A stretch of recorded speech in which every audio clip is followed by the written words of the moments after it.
നമ്മൾ ഉണ്ടാക്കി തീർത്ത ദുരാചാരത്തിന്റെ അനന്തരഫലം നമ്മൾ തന്നെ അനുഭവിച്ചു കൊണ്ടിരിക്കേണ്ടതല്ലേ? ദുരാചാരങ്ങൾ വലിച്ചെറിയാൻ അല്ലാഹു തൗഫീഖ് നൽകട്ടെ.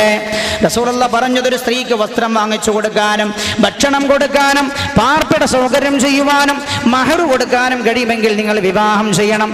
ഇനി അതിന് കഴിയില്ലെങ്കിലോ? ശ്രദ്ധിക്കണം, ചെറുപ്പക്കാർ ശ്രദ്ധിക്കണം. അതിന് കഴിയില്ലെങ്കിൽ ഭാര്യാപിതാവിൽ നിന്ന് എന്ത് തരുമെന്ന് ചോദിക്കണമെന്നല്ല റസൂൽ പറഞ്ഞത്. ഈ ഹദീസിൽ വളരെ വ്യക്തമായി റസൂലുള്ളാഹി പഠിപ്പിക്കുകയാണ്, ഫഇല്ലം യസ്തതി, ഒരാൾക്ക് ഈ പറഞ്ഞ ചെലവൊന്നും വഹിക്കാൻ കഴിയുന്നില്ല, അതിനുള്ള സമ്പത്ത് അയാളുടെ കയ്യിലില്ല, അയാൾ ദരിദ്രനാണ്, പാവപ്പെട്ടവനാണ്, എന്നാൽ അയാൾ എന്ത് ചെയ്യണം? ഫഅലൈഹി ബിസ്സൗം, അയാൾക്ക് വിവാഹത്തോട് ആഗ്രഹമുണ്ട്, ചെലവ് അയാൾക്ക് വഹിക്കാൻ കഴിയുന്നില്ല എങ്കിൽ ഫഅലൈഹി ബിസ്സൗം, അയാൾ നോമ്പ് നോറ്റുകൊള്ളട്ടെ. ഫഇന്നഹു ലഹു വിജാ, അതവന്റെ ശരീരത്തിൽ നിന്ന് പതച്ചു പോകുന്ന വികാരത്തെ അടക്കി നിർത്താൻ നോമ്പിന് കഴിയുമെന്ന് നബിയുനാ മുഹമ്മദ് മുസ്തഫ സല്ലല്ലാഹു അലൈഹി വസല്ലം. എനിക്ക് മഹർ കൊടുക്കാൻ പണമില്ല, വസ്ത്രം വാങ്ങാൻ പണമില്ല, അതുകൊണ്ടാണ് ഞാൻ 1 ലക്ഷം വേണമെന്ന് പറഞ്ഞത്, 2 ലക്ഷം വേണമെന്ന് പറഞ്ഞത്. എവിടെയാ തെളിവ്? നിന്റെ ഹബീബ്, നമ്മുടെ ഹബീബ് പഠിപ്പിച്ചതെന്താണ്? സല്ലല്ലാഹു അലൈഹി വസല്ലം, നിനക്ക് ആ ചെലവ് വഹിക്കാൻ കഴിയില്ലേ? നീ വിവാഹം കഴിക്കണ്ട, നിനക്ക് വിവാഹം സുന്നത്തില്ല. വിവാഹത്തോട് ആഗ്രഹമുണ്ടാവുകയും ചെലവ് വഹിക്കാൻ കഴിയുകയും ചെയ്യുമ്പോഴേ നിനക്ക് വിവാഹം സുന്നത്തുള്ളൂ. വിവാഹം നിർബന്ധമല്ലല്ലോ, സുന്നത്തുള്ളൂ. നിനക്കത് വഹിക്കാൻ കഴിയില്ലേ? നീ ഭാര്യാപിതാവിൽ നിന്ന് പിടിച്ചു പറിച്ചു വാങ്ങുന്നത് അതിക്രമമാണ്, ധിക്കാരമാണ്. നീ നോമ്പ് നോറ്റു, അതാ നിനക്ക് നല്ലതെന്ന് ലോകത്തെ എല്ലാ വിഷയങ്ങൾക്കും പരിഹാരം നിർദ്ദേശിച്ച മുഹമ്മദുർ റസൂലുള്ളാഹി സല്ലല്ലാഹു അലൈഹി വസല്ലം. ജീവിതത്തിൽ പെൺകുട്ടികൾ ഉണ്ടാകുന്നത് സമൂഹത്തിൽ അപമാനമാകുമോ എന്ന് പേടിച്ചിട്ട് പ്രസവം നിർത്തുന്ന എത്ര രക്ഷിതാക്കളുണ്ട്? ഒരു കുട്ടി ഉണ്ടായി, പെണ്ണാണ്, രണ്ടാമത്തതും പെണ്ണായി, മൂന്നാമത്തത് ആണാകുമോ എന്ന് കരുതി മൂന്നാമത്തതും കൂടെ പരീക്ഷിച്ചു നോക്കി, മൂന്നാമത്തതും പെണ്ണാണ്. ഇനി വേണ്ട, ആണ് കിട്ടിയാലും വേണ്ട. നാലാമത്തതും പെണ്ണായാൽ ഞാൻ ഇതിനെയൊക്കെ എങ്ങനെ ലക്ഷങ്ങൾ കൊടുത്തിറക്കും, ഞാൻ ഇതിനെയൊക്കെ എങ്ങനെ 50ഉം 100ഉം പവൻ കൊടുത്തിറക്കുമെന്ന് കരുതിയിട്ട് സമൂഹത്തിൽ പ്രസവ നിയന്ത്രണം, ബർത്ത് കൺട്രോളിന് പോലും ഇത് അവസരമായിട്ടില്ല എന്ന് പറയാനൊക്കുമോ? സന്താനങ്ങൾ ധാരാളം ഉണ്ടാകണമെന്നല്ലേ ഹബീബായ റസൂലുള്ളാഹിന്റെ അധ്യാപനം സല്ലല്ലാഹു അലൈഹി വസല്ലം. നിങ്ങൾക്കറിയുമോ, ഞാനും നിങ്ങളും ജീവിക്കുന്നത് ഓരോ വർഷവും 3 ലക്ഷം പെൺ ഭ്രൂണഹത്യ നടക്കുന്ന നാട്ടിലാണ്. കേട്ടിട്ടില്ല നിങ്ങൾ? ഞാനും നിങ്ങളും താമസിക്കുന്നത്, ജീവിക്കുന്നത് ഓരോ വർഷവും 30,000 3 ലക്ഷം പെൺ ഭ്രൂണഹത്യ നടക്കുന്നുണ്ട്. ഗർഭത്തിലുള്ള പെൺകുട്ടി, പൽബത്തിലുള്ള ഭ്രൂണം പെണ്ണിന്റെ ഭ്രൂണമായതുകൊണ്ട് ജനിക്കാൻ പോകുന്ന കുട്ടി തന്റെ ജീവിതത്തിൽ ദാരിദ്ര്യമാകുമോ എന്ന് പേടിച്ചിട്ട് ഭ്രൂണഹത്യ നടത്തുകയാണ്. ഏറ്റവും പുതിയ കണക്കാണ് എൻ്റെ സഹോദരായത്. അതായത് സ്ത്രീ പെൺകുട്ടികൾ തന്റെ ജീവിതത്തിന് അപമാനമാകുമോ എന്ന് ആധുനിക ലോകത്ത് ഭയപ്പെട്ടുകൊണ്ടിരിക്കുന്ന ഒരു കാലഘട്ടം ഇത് തന്നെയായിരുന്നില്ലേ 14 നൂറ്റാണ്ടുകൾക്ക് മുമ്പ് ഹബീബായ നബിയുനാ മുഹമ്മദ് മുസ്തഫ സല്ലല്ലാഹു അലൈഹി വസല്ലമ തങ്ങളുടെ കാലഘട്ടത്തിലും പെണ്ണ് ജനിച്ചു വീടുന്നത് അപമാനമായവർ കരുതിയിരുന്ന കാലഘട്ടമാണല്ലോ. അതുതന്നെയല്ലേ ഇന്നും ആ അവസ്ഥയിലേക്ക് തന്നെയല്ലേ പോകുന്നത്? അതുകൊണ്ട് ഞാൻ ഓർമ്മപ്പെടുത്തട്ടെ, ബാംഗ്ലൂരിൻ്റെയും തിരുവനന്തപുരത്തിൻ്റെയും അതേപോലെ എറണാകുളത്തെയും കണ്ണൂരിലെയും കാസർകോട്ടെയും ഹോസ്പിറ്റലുകൾക്ക് പിന്നിലുള്ള ചവറ്റുകൊട്ടയിലേക്ക് നമ്മെപ്പോലെ മനുഷ്യരായി ജനിക്കേണ്ട, നമ്മളെപ്പോലെ ജീവിതമുണ്ടാകേണ്ട പാവപ്പെട്ട പിഞ്ചുകുട്ടികളുടെ ഭ്രൂണം വലിച്ചെറിയപ്പെടുന്ന അവസ്ഥയില്ലാതെയാക്കണോ?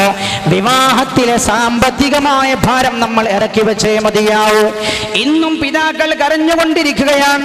എത്ര പെൺകുട്ടികളുടെ പിതാക്കളാ കരയുന്നത്? എന്തേ കാര്യം? എനിക്ക് 5 പെൺമക്കളായി പോയി. ആര് കൊടുത്തതാ? റബ്ബ് കൊടുത്തതല്ലേ? ആരുണ്ടാക്കി തീർത്തതാ ഈ കട്ടപ്പാട്? നമ്മളതുകൊണ്ട് ചെറുപ്പക്കാർ ഉണരേണ്ടതാണ്. അങ്ങനെ ഒരു മാതൃക ഹബീബായി നബിയുനാ മുഹമ്മദ് മുസ്തഫ സല്ലല്ലാഹു അലൈഹി വസല്ലം തങ്ങൾ പഠിപ്പിച്ചതായി എവിടെയും നമ്മൾ കാണുന്നില്ലല്ലോ. എന്തിനേറെ അല്ലാഹുവിന്റെ ഹബീബ് തന്റെ പ്രിയപ്പെട്ട രണ്ട് മക്കളെ വിവാഹം ചെയ്തു കൊടുത്തത് രണ്ട് രീതിയിലുള്ള ആളുകൾക്കായിരുന്നല്ലോ. ഒന്നാരാ സയ്യിദുനാ ഉസ്മാൻ ഇബ്നു അഫ്ഫാൻ റളിയല്ലാഹു അൻഹു. ഉസ്മാൻ ഇബ്നു അഫ്ഫാൻ റസൂലുള്ളാഹിന്റെ രണ്ട് മക്കളെ വിവാഹം ചെയ്തിട്ടുണ്ട്. ഒന്ന് റുഖയ്യയാണ് റളിയല്ലാഹു അൻഹ. റുഖയ്യ വഫാത്തായപ്പോൾ ഉമ്മു കുൽതൂമിനെയും വിവാഹം കഴിച്ചു. മഹാനായ ഉസ്മാൻ റളിയല്ലാഹു അൻഹു ആരാണ്? സമ്പന്നനാണല്ലോ. സമ്പത്ത് വിശുദ്ധ ഇസ്ലാമിന് അങ്ങ് കൊടുത്തിട്ട് സ്വർഗം വാങ്ങിയ ആളാണല്ലോ സയ്യിദുനാ ഉസ്മാൻ റളിയല്ലാഹു അൻഹു. ലികുല്ലി നബിയ്യിൻ റഫീഖുൻ ഫിൽ ജന്ന വറഫീഖി ഫിൽ ജന്നതി ഉസ്മാൻ. ഓരോ പ്രവാചകനും സ്വർഗത്തിൽ ഒരു കൂട്ടുകാരനുണ്ട്. സ്വർഗത്തിലെ എൻ്റെ കൂട്ടുകാരൻ ഉസ്മാനാണെന്ന് നബിയുനാ റസൂലുള്ളാഹി സല്ലല്ലാഹു അലൈഹി വസല്ലം ആ ഉസ്മാൻ റളിയല്ലാഹു അൻഹുവിന് രണ്ട് മകളെയും വിവാഹം ചെയ്തു കൊടുത്തപ്പോൾ രണ്ട് മക്കൾക്കും മഹർ വാങ്ങി എന്നല്ലാതെ ഒരു തുണ്ട് കാശ് പോലും റസൂലുള്ളാഹി ഉസ്മാൻ റളിയല്ലാഹു അൻഹുവിന് കൊടുത്തതിന് തെളിവില്ല. അപ്പൊ പറയാം റസൂലുള്ളാഹി പാവപ്പെട്ട ആളായതുകൊണ്ട്. എവിടെ പാവപ്പെട്ടയാൾ? റസൂലുള്ളാഹി അറേബ്യയുടെ അധിപനായിരുന്നില്ലേ? മഹാനായ പ്രവാചകൻ സല്ലല്ലാഹു അലൈഹി വസല്ലം തങ്ങൾ പറഞ്ഞാൽ കേൾക്കുന്ന ധനാഢ്യന്മാരിട്ട പോലെ ഉണ്ടല്ലോ. റസൂലുള്ളാഹി അങ്ങനെ ആഗ്രഹമുണ്ടായിരുന്നുവെങ്കിൽ നബിയുടെ വീട് നിറയെ സമ്പത്തിന്റെ കൂമ്പാരം കൊണ്ടുവന്ന് വീട്ടാനും കഴിയുന്നവരായിരുന്നില്ലേ റസൂലുള്ളാഹിന്റെ സ്വഹാബാക്കൾ? ആലോചിച്ചു നോക്കണ്ട സഹോദര. ഒരു മകൾക്ക് പോലും അല്ലാഹുവിന്റെ ഹബീബ് അല്ലെങ്കിൽ ഒരു പുതിയാപ്പിളക്ക് പോലും അല്ലാഹുവിന്റെ ഹബീബ് ഉറപ്പിക കൊടുത്ത ചരിത്രമില്ല, വാങ്ങിയിട്ടുമില്ല. വിവാഹത്തോടെ ബന്ധമായി ചിന്തിച്ചു നോക്കൂ നിങ്ങൾ. സയ്യിദുനാ അലി റളിയല്ലാഹു അൻഹു രണ്ടാമത്തെ ആള് അലിയാണല്ലോ. അലി റളിയല്ലാഹു അൻഹു റസൂലുള്ളാഹി വിവാഹം ചെയ്തു കൊടുത്തതാരാ? ലഖത്തെ ജിഗറെ മുസ്തഫ. റസൂലുള്ളാഹിന്റെ കരളിന്റെ ഘട്ടത്തെയാണ് റസൂലുള്ളാഹി വിവാഹം ചെയ്തു കൊടുത്തത്. സയ്യിദുനാ അലി റളിയല്ലാഹു അൻഹുവിനെ ഫാത്തിമ ബീവിയെ. അലിയാണെങ്കിലോ നമ്മൾ നേരത്തെ പറഞ്ഞില്ലേ പാവപ്പെട്ടവനാണ്. പുല്ലെറിഞ്ഞുകൊണ്ട് ഉപജീവനം നടത്തുന്ന അലിയാണ്. അബൂ താലിബിന്റെ വീട്ടിൽ നിന്ന് റസൂലുള്ളാഹി അലി റളിയല്ലാഹു അൻഹുവിനെ ദത്തെടുത്ത് കൊണ്ടുവന്നതാണ്. എന്തേ? അബൂ താലിബിന്റെ വീട് ദാരിദ്ര്യം നിറഞ്ഞ വീടായതുകൊണ്ട് ഈ അലി റളിയല്ലാഹു അൻഹു റസൂലുള്ളാഹിന്റെ സംരക്ഷണത്തിനാ ഉള്ളത്. വിവാഹം ചെയ്തു കൊടുക്കാനുള്ള കൽപ്പന വന്നപ്പോൾ റസൂലുള്ളാഹി അലിയെ വിളിച്ചു. സ്വഹാബത്ത് മുഖേന അറിയിച്ചു. അലി റളിയല്ലാഹു അൻഹു അറിഞ്ഞപാട് പറഞ്ഞു, റസൂലുള്ളാഹിന്റെ മകളെ വിവാഹം കഴിക്കാൻ എൻ്റെ കയ്യിൽ സ്വത്തില്ലല്ലോ, മഹർ കൊടുക്കാൻ പണമില്ലല്ലോ. ഇത് അലി റളിയല്ലാഹു അൻഹു പറഞ്ഞതറിഞ്ഞപ്പോൾ റസൂലുള്ളാഹി അലി റളിയല്ലാഹു അൻഹുവിനെ വിളിച്ചു. അലിയോട് ചോദിച്ചു, അലിയെ നിന്റെ കയ്യിലുള്ളതെന്താ? ഞാൻ തരാമെന്നല്ല പറഞ്ഞത്. സത്യത്തിൽ അലി റളിയല്ലാഹു അൻഹു ആണെങ്കിലോ റസൂലുള്ളാഹിന്റെ സംരക്ഷണത്തിലുള്ള ആളാണ് താനും. ഞാൻ തരാം അലിയെ എന്നല്ല പറഞ്ഞത്. ചെറുപ്പക്കാരെ നമ്മെ പഠിപ്പിക്കുകയാണ് ആര്? ലോകത്തിന്റെ ഗുരു മുഹമ്മദുർ റസൂലുള്ളാഹി. ദുരാചാരത്തിനെതിരെയുള്ള അതിശക്തമായ കൊടുങ്കാറ്റുകളാവണം നമ്മൾ. റസൂലുള്ളാഹിന്റെ കീഴിലുള്ള അലി റളിയല്ലാഹു അൻഹുവിന് റസൂലുള്ളാഹി പണം കൊടുത്താൽ തന്നെ അത് ഉപ്പ ചെലവാക്കട്ടെ എന്നതിന് പകരമെന്നല്ലേ ലോകം മനസ്സിലാക്കൂ. എന്തോ എന്നറിയില്ല. അല്ലാഹുവിന്റെ ഹബീബ് അലിയോട് ചോദിക്കുകയാണ്, അലിയെ നിന്റെ കയ്യിലൊന്നുമില്ലേ എന്ന് ചോദിച്ചു. ഞാൻ തരാമെന്നല്ല, ഞാൻ ഇന്ന ആളോട് വാങ്ങിയിട്ട് തരാമെന്നല്ല, എൻ്റെ വക സ്ത്രീധനമാകട്ടെ എന്നല്ല. അപ്പൊ അലി റളിയല്ലാഹു അൻഹു പറഞ്ഞു, എൻ്റെ കയ്യിലൊന്നുമില്ല. അല്ലാഹുവിന്റെ ഹബീബ് ചോദിച്ചു, ഒന്നുമില്ല അലിയെ റളിയല്ലാഹു അൻഹു? അലി റളിയല്ലാഹു അൻഹു പറഞ്ഞു, മൂന്ന് സാധനമേ എൻ്റെ കയ്യിലുള്ളൂ. എന്തൊക്കെയാണെന്ന് ചോദിച്ചു. ഒന്ന് ദുൽഫുഖാർ എന്ന വാളാണ്, മറ്റൊന്ന് കുതിരയാൻ നബിയെ, മറ്റൊന്ന് പരിചയാൻ റസൂൽ. ഇത് മൂന്നും എനിക്ക് അല്ലാഹുവിന്റെ ദീനിന്റെ സംരക്ഷണത്തിന് ആവശ്യമാണ് താനും. ശത്രുക്കൾ പാഞ്ഞെടുക്കുമ്പോൾ അവരോട് പ്രതിരോധിക്കാൻ ആവശ്യമാണ് താനും. അല്ലാഹുവിന്റെ ഹബീബ് നബിയുനാ മുഹമ്മദ് മുസ്തഫ സല്ലല്ലാഹു അലൈഹി വസല്ലം. ശ്രദ്ധിക്കൂ നിങ്ങൾ, യുദ്ധത്തിന് ആവശ്യമാണിത്. മദീന എപ്പോഴും ശത്രുക്കൾ ആക്രമിക്കാൻ സാധ്യതയുണ്ട്. പ്രത്യേകിച്ച് ബദർ കഴിഞ്ഞതാണല്ലോ. ബദറിൽ അവർ തോറ്റോടിയതാണ്. ഇത് മൂന്നും അനിവാര്യമായ ഒരു ഘട്ടമാണ്. റസൂലുള്ളാഹി അപ്പോൾ അലിയോട് പറഞ്ഞത്, എന്നാൽ എൻ്റെ മകൾക്ക് കൊടുക്കാനുള്ള മഹറിനും കല്യാണത്തിനുള്ള പണം ഞാൻ തരാമെന്നല്ല. അലിയേ, വാള് വിൽക്കണ്ട അലി അവിടെ നിന്നോട്ടെ. വാള് യുദ്ധത്തിന് ആവശ്യമാണ്. ഒട്ടകത്തെ വിൽക്കണ്ട അലി, അതും യുദ്ധത്തിന് ആവശ്യമാണ്. അലിയേ, നിങ്ങളുടെ പരിച താൽക്കാലികമായി വിൽക്കുക അലിയേ. സയ്യിദുനാ അലി റളിയല്ലാഹു അൻഹുവിനാകെ ഭൂമുഖത്തുള്ളത് ഒരു തുണ്ട് ഭൂമി പോലുമില്ല. ഈ മൂന്ന് വസ്തു മാത്രമാണ്. അലിയേ, നിങ്ങൾ ആ പരിച വിൽക്കുക അലിയേ. അലി റളിയല്ലാഹു അൻഹുവിനോട് അലി റളിയല്ലാഹു അൻഹു ആ പരിച വിറ്റു. വിൽക്കാൻ സഹായിച്ചത് ഉസ്മാൻ റളിയല്ലാഹു അൻഹു. സയ്യിദുനാ ഉസ്മാൻ റളിയല്ലാഹു അൻഹു വലിയ പണം കൊടുത്തിട്ട് ആ പരിച വാങ്ങി. 480 മിത്കാൽ വെള്ളിക്കായിരുന്നു വാങ്ങിയത്. അതിൽ 400 മിത്കാൽ റസൂലുള്ളാഹിന്റെ മകൾക്ക്, ശ്രദ്ധിക്കണമേ, സയ്യിദത്തു നിസാഇ അഹ്ലിൽ ജന്ന, സ്വർഗത്തിന്റെ സ്ത്രീകരണ നേതാവിന്റെ വിവാഹത്തെ കുറിച്ചാണ് ഞാൻ ഈ പറയുന്നത്. ആരുടെ വിവാഹത്തെ കുറിച്ചാണെന്നറിയുമോ? സയ്യിദ് ശബാബി അഹ്ലിൽ ജന്ന, സ്വർഗത്തിലെ ചെറുപ്പക്കാരുടെ നേതാവിന്റെ വിവാഹത്തെ കുറിച്ചാണ് ഞാൻ പറയുന്നത്. ലക്ഷക്കണക്കിന് വാങ്ങിക്കൂട്ടിയിട്ട് കൊടുക്കാത്ത ഭാര്യ വീട്ടുകാരെയും ഭാര്യയും പീഡിപ്പിക്കുന്ന ക്രൂരന്മാരുടെ നേതാവിനെ കുറിച്ചല്ല. പിന്നെ ആരെ കുറിച്ചാ പറയുന്നതെന്നറിയാമോ? സയ്യിദുന അലി, നേർവഴിക്ക് ചിന്തിക്കുന്ന നല്ലവരായ ചെറുപ്പക്കാരുടെ നേതാവ് സയ്യിദുന അലി റളിയല്ലാഹു അൻഹു. റസൂലുള്ളാഹി പറഞ്ഞല്ലോ, ഖൈബറിന്റെ ദിവസം യുദ്ധം കൊടുമ്പിരി കൊണ്ടു, യുദ്ധം ഒരിക്കലും വിജയിക്കുന്നേ ഇല്ല, പരാജയത്തിലാണ്. അവസാനം മുത്തനബി പറഞ്ഞല്ലോ സ്വഹാബാക്കളോട്, സ്വഹാബ, നാളെ പ്രഭാതം പുലർന്നാൽ ഞാൻ ഈ പതാക ഒരാളുടെ കയ്യിൽ കൊടുക്കും, അയാൾ മുഖേന ഖൈബർ അല്ലാഹു വിജയിപ്പിച്ചു തരുമെന്ന് സയ്യിദുനാ റസൂലുള്ളാഹി സല്ലല്ലാഹു അലൈഹി വസല്ലം ആ പതാക റസൂലുള്ളാഹി കൊടുത്തത് അലി റളിയല്ലാഹു അൻഹുവിന്റെ കയ്യിലാണ്. ആ അലി റളിയല്ലാഹു അൻഹുവിനോട് പരിചവിൽപ്പിച്ചു. വിൽപ്പിച്ചിട്ട് 400 മിത്കാൽ വെള്ളി ഫാത്തിമാക്ക് മഹറായി കൊടുക്കാൻ പറഞ്ഞു റളിയല്ലാഹു അൻഹ. പിന്നെ ഉള്ളത് 80 വെള്ളിയാണ്, 80 മിത്കാൽ വെള്ളിയാണ്. ശ്രദ്ധിക്കണം, ഈ 80 മിത്കാൽ വെള്ളി റസൂലുള്ളാഹി അലി റളിയല്ലാഹു അൻഹുവിന്റെ കയ്യിൽ നിന്ന് ഇങ്ങ് വാങ്ങി. ഭാര്യയ്ക്ക് ചെലവ് അങ്ങോട്ടാണ് കൊടുക്കേണ്ടത്, ഭാര്യയിൽ നിന്ന് ഇങ്ങോട്ട് പിഴുതു വാങ്ങുകയല്ല ചെയ്യേണ്ടത്. അലിയുടെ കയ്യിൽ നിന്ന് 80 വാങ്ങിയിട്ട് ബിലാൽ റളിയല്ലാഹു അൻഹുവിന്റെ കയ്യിൽ കൊടുത്തിട്ട് പറഞ്ഞു, ബിലാലെ, ഫാത്തിമാക്ക് ആവശ്യമായ റളിയല്ലാഹു അൻഹുമാ വസ്ത്രം വാങ്ങിയിട്ട് വരൂ ബിലാലെ, അത്തർ വാങ്ങിയിട്ട് വരൂ ബിലാലെ. എത്ര ലളിതമാണ് വിവാഹം. ഇവിടെ ആരും ബോധം കെട്ട് വീഴേണ്ടതില്ല, നാളത്തെ അവസ്ഥ ആലോചിച്ച് ബേജാറാകേണ്ടതില്ല, കരയേണ്ടതില്ല. ഇതാണ് മുത്തനബി സല്ലല്ലാഹു അലൈഹി വസല്ലമ തങ്ങളുടെ മാതൃക. മഹാന്മാരായ പണ്ഡിതന്മാർ രേഖപ്പെടുത്തുകയാണ്. അതുകൊണ്ട് ഇന്ന് പാവപ്പെട്ട പെൺകുട്ടികളുടെ കണ്ണുനീരായി മാറുന്ന ഒന്നാണ് സ്ത്രീധനം. സ്ത്രീധനത്തിനെതിരെ കൊടുങ്കാറ്റ് പോലെ ആഞ്ഞടിക്കേണ്ടത് റസൂലുള്ളാഹിന്റെ പിന്നിൽ ഉറച്ചു നിൽക്കുന്ന യുവതയുടെ ധർമ്മമാണ്. ചെറുപ്പക്കാരെ, നിങ്ങളുടെ ധർമ്മമാണെന്ന് ഞാൻ ഓർമ്മപ്പെടുത്തുന്നു. മഹാന്മാരായ പണ്ഡിതന്മാർ രേഖപ്പെടുത്തുകയാണ്. സ്ത്രീധനം ചോദിക്കുന്നതിനെ കുറിച്ച്, സമ്പത്ത് ആവശ്യപ്പെടുന്നതിനെ കുറിച്ച് വേറെ ചില ആളുകളുണ്ട്. അതും കൂടെ ഞാൻ കൂട്ടത്തിൽ പറയാൻ ആഗ്രഹിക്കുന്നു. വിശാലമായി പരത്തി പറയാൻ മാത്രമുള്ള സമയം നമ്മുടെ മുമ്പിലില്ല താനും. വേറെ ചില ആളുകളുണ്ട്, പണം ചോദിക്കൽ മാത്രമാണ് തെറ്റ് എന്ന് മനസ്സിലാക്കിയ ആളുകളുണ്ട്. അവരെന്താ പറയാ? അവർ സാധാരണ പറയും, എവിടെയെങ്കിലുമൊക്കെ ചെന്നാൽ നല്ലൊരു ഉഗ്രൻ പ്രഭാഷണം നടത്തണം. അവിടെയുള്ള കാളിമാരോട് പറയും, ആര് വീട്ടുകാർ പറയും, അല്ലെ വാപ്പ പറയും, നല്ലൊരു ഉഗ്രൻ പ്രഭാഷണം നടത്തണം. എന്താ പറയാ? പൈസ ഞാൻ വാങ്ങുന്നില്ല. ഇവൻ വാങ്ങുന്നതോ പണത്തിനേക്കാളും ബുദ്ധിമുട്ട് വരുന്ന സ്വർണമാണ്. പെണ്ണിനെയാണോ വേണ്ടത്, സ്വർണമാണോ വേണ്ടത്?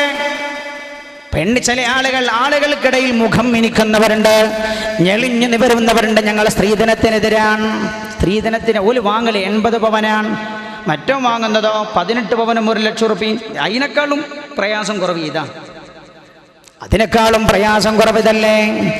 സ്ത്രീയുടെ ഭാഗത്ത് നിന്ന് സമ്പത്ത് ആഗ്രഹിക്കുന്നത് വിവാഹത്തിന്റെ നല്ല ലക്ഷ്യത്തിനെതിരാണെന്ന് നബിയുനാ റസൂലുള്ളാഹി സ്വല്ലല്ലാഹു അലൈഹി വസല്ലം. കേട്ടോളൂ, മഹാന്മാർ രേഖപ്പെടുത്തുകയാണ്.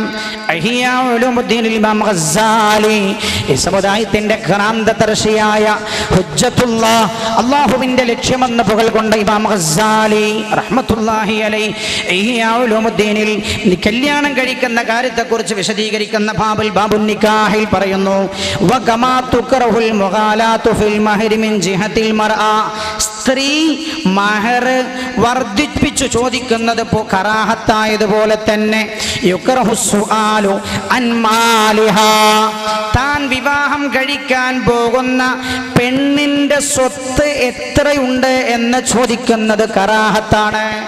ചോദിക്കുന്നത് പോലും കറാഹത്താണ്.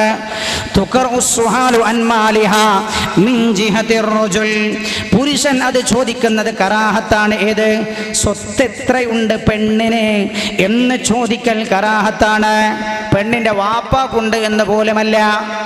പെണ്ണിനെത്രയുണ്ട് എന്ന് ചോദിക്കൽ കറാഹത്താണ്. വലാ യംബഗി അനിവാര്യമാവുകയില്ല, മോശമാണ്.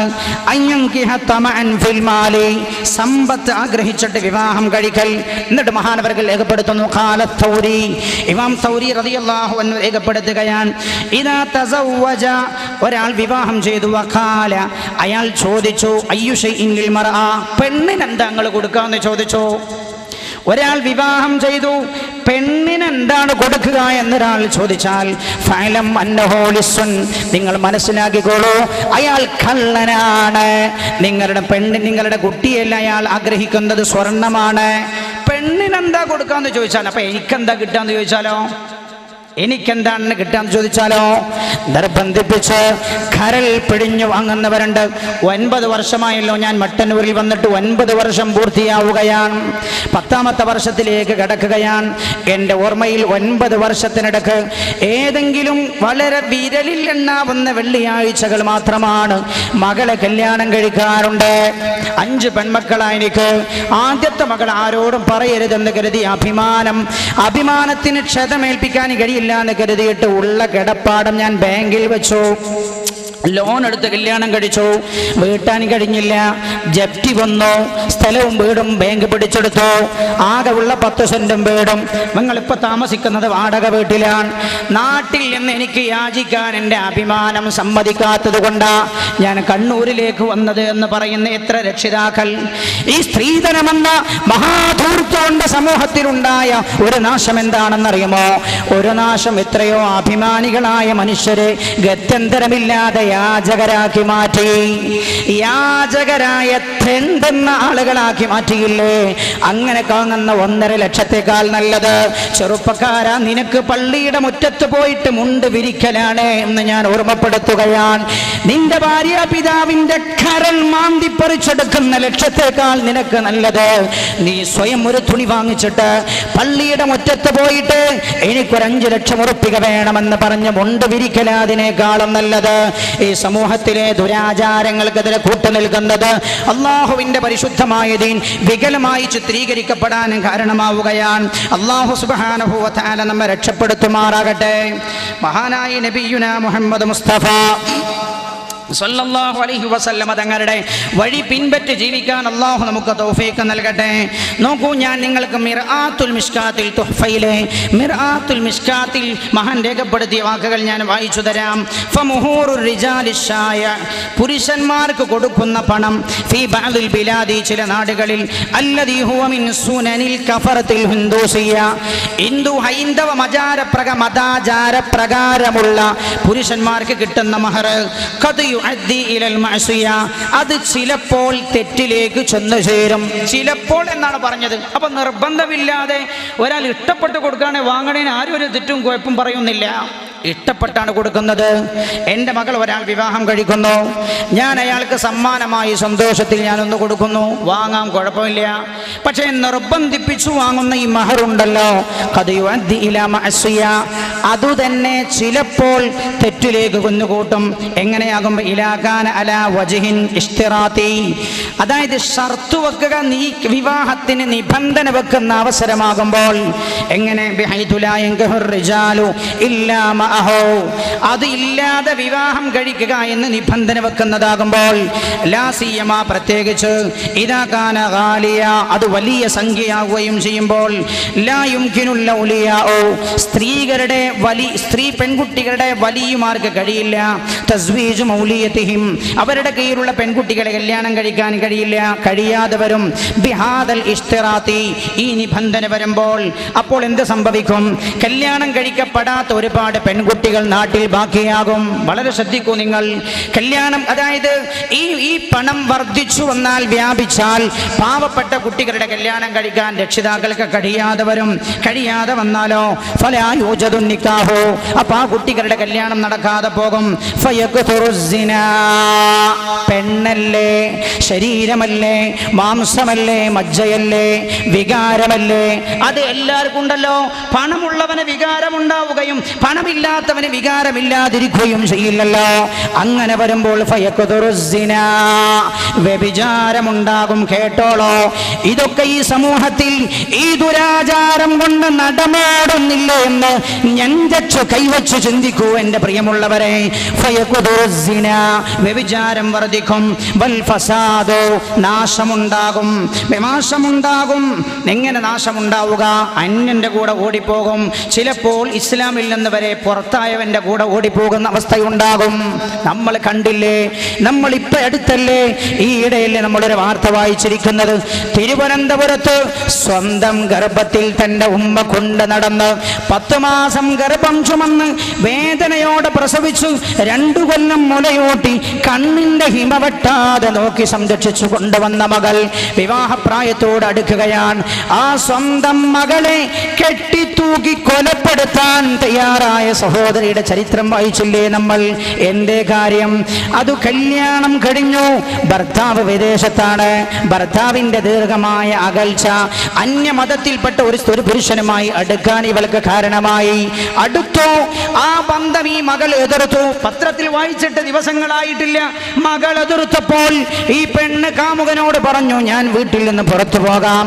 പുറത്തു പോകുമ്പോൾ നീ വീട്ടിൽ വായിച്ചു കൊണ്ടിരിക്കുന്നുണ്ട് കുട്ടി, കുട്ടിയെ കഴുത്ത് നെരിച്ചു കൊന്ന് കെട്ടിത്തൂക്കിയിട്ട് ജനലിൽ കെട്ടിത്തൂക്കിയാൽ മതി. എന്നിട്ട് നീ സ്ഥലം വിടണം. ഞാൻ തിരിച്ചു വരുമ്പോൾ ഇത് കാണും. ഇത് കാണുമ്പോൾ കുട്ടി ആത്മഹത്യ ചെയ്തു എന്ന് ഞാൻ വിളിച്ചു പറഞ്ഞോളാം. ആരാണിത്? സ്വന്തം ഹബലതുഹു ഉമ്മുഹു വഹനാ ഹമലതുഹു ഉമ്മുഹു ഖുർഹാ വവലഅതുഹു ഖുർഹാ. ത്യാഗങ്ങളും പ്രയാസങ്ങളും കഷ്ടപ്പാടുകളും സഹിച്ചാണ് ഒരു മാതാവ് തന്റെ കുഞ്ഞിനെ പ്രസവിക്കുന്നത് എന്ന് പരിശുദ്ധ ഖുർആൻ. സ്വന്തം ഗർഭത്തിൽ ചുമന്ന് നടന്ന കുഞ്ഞിനെയാണ്, കുഞ്ഞിനെ കൊല്ലുകയാണ്.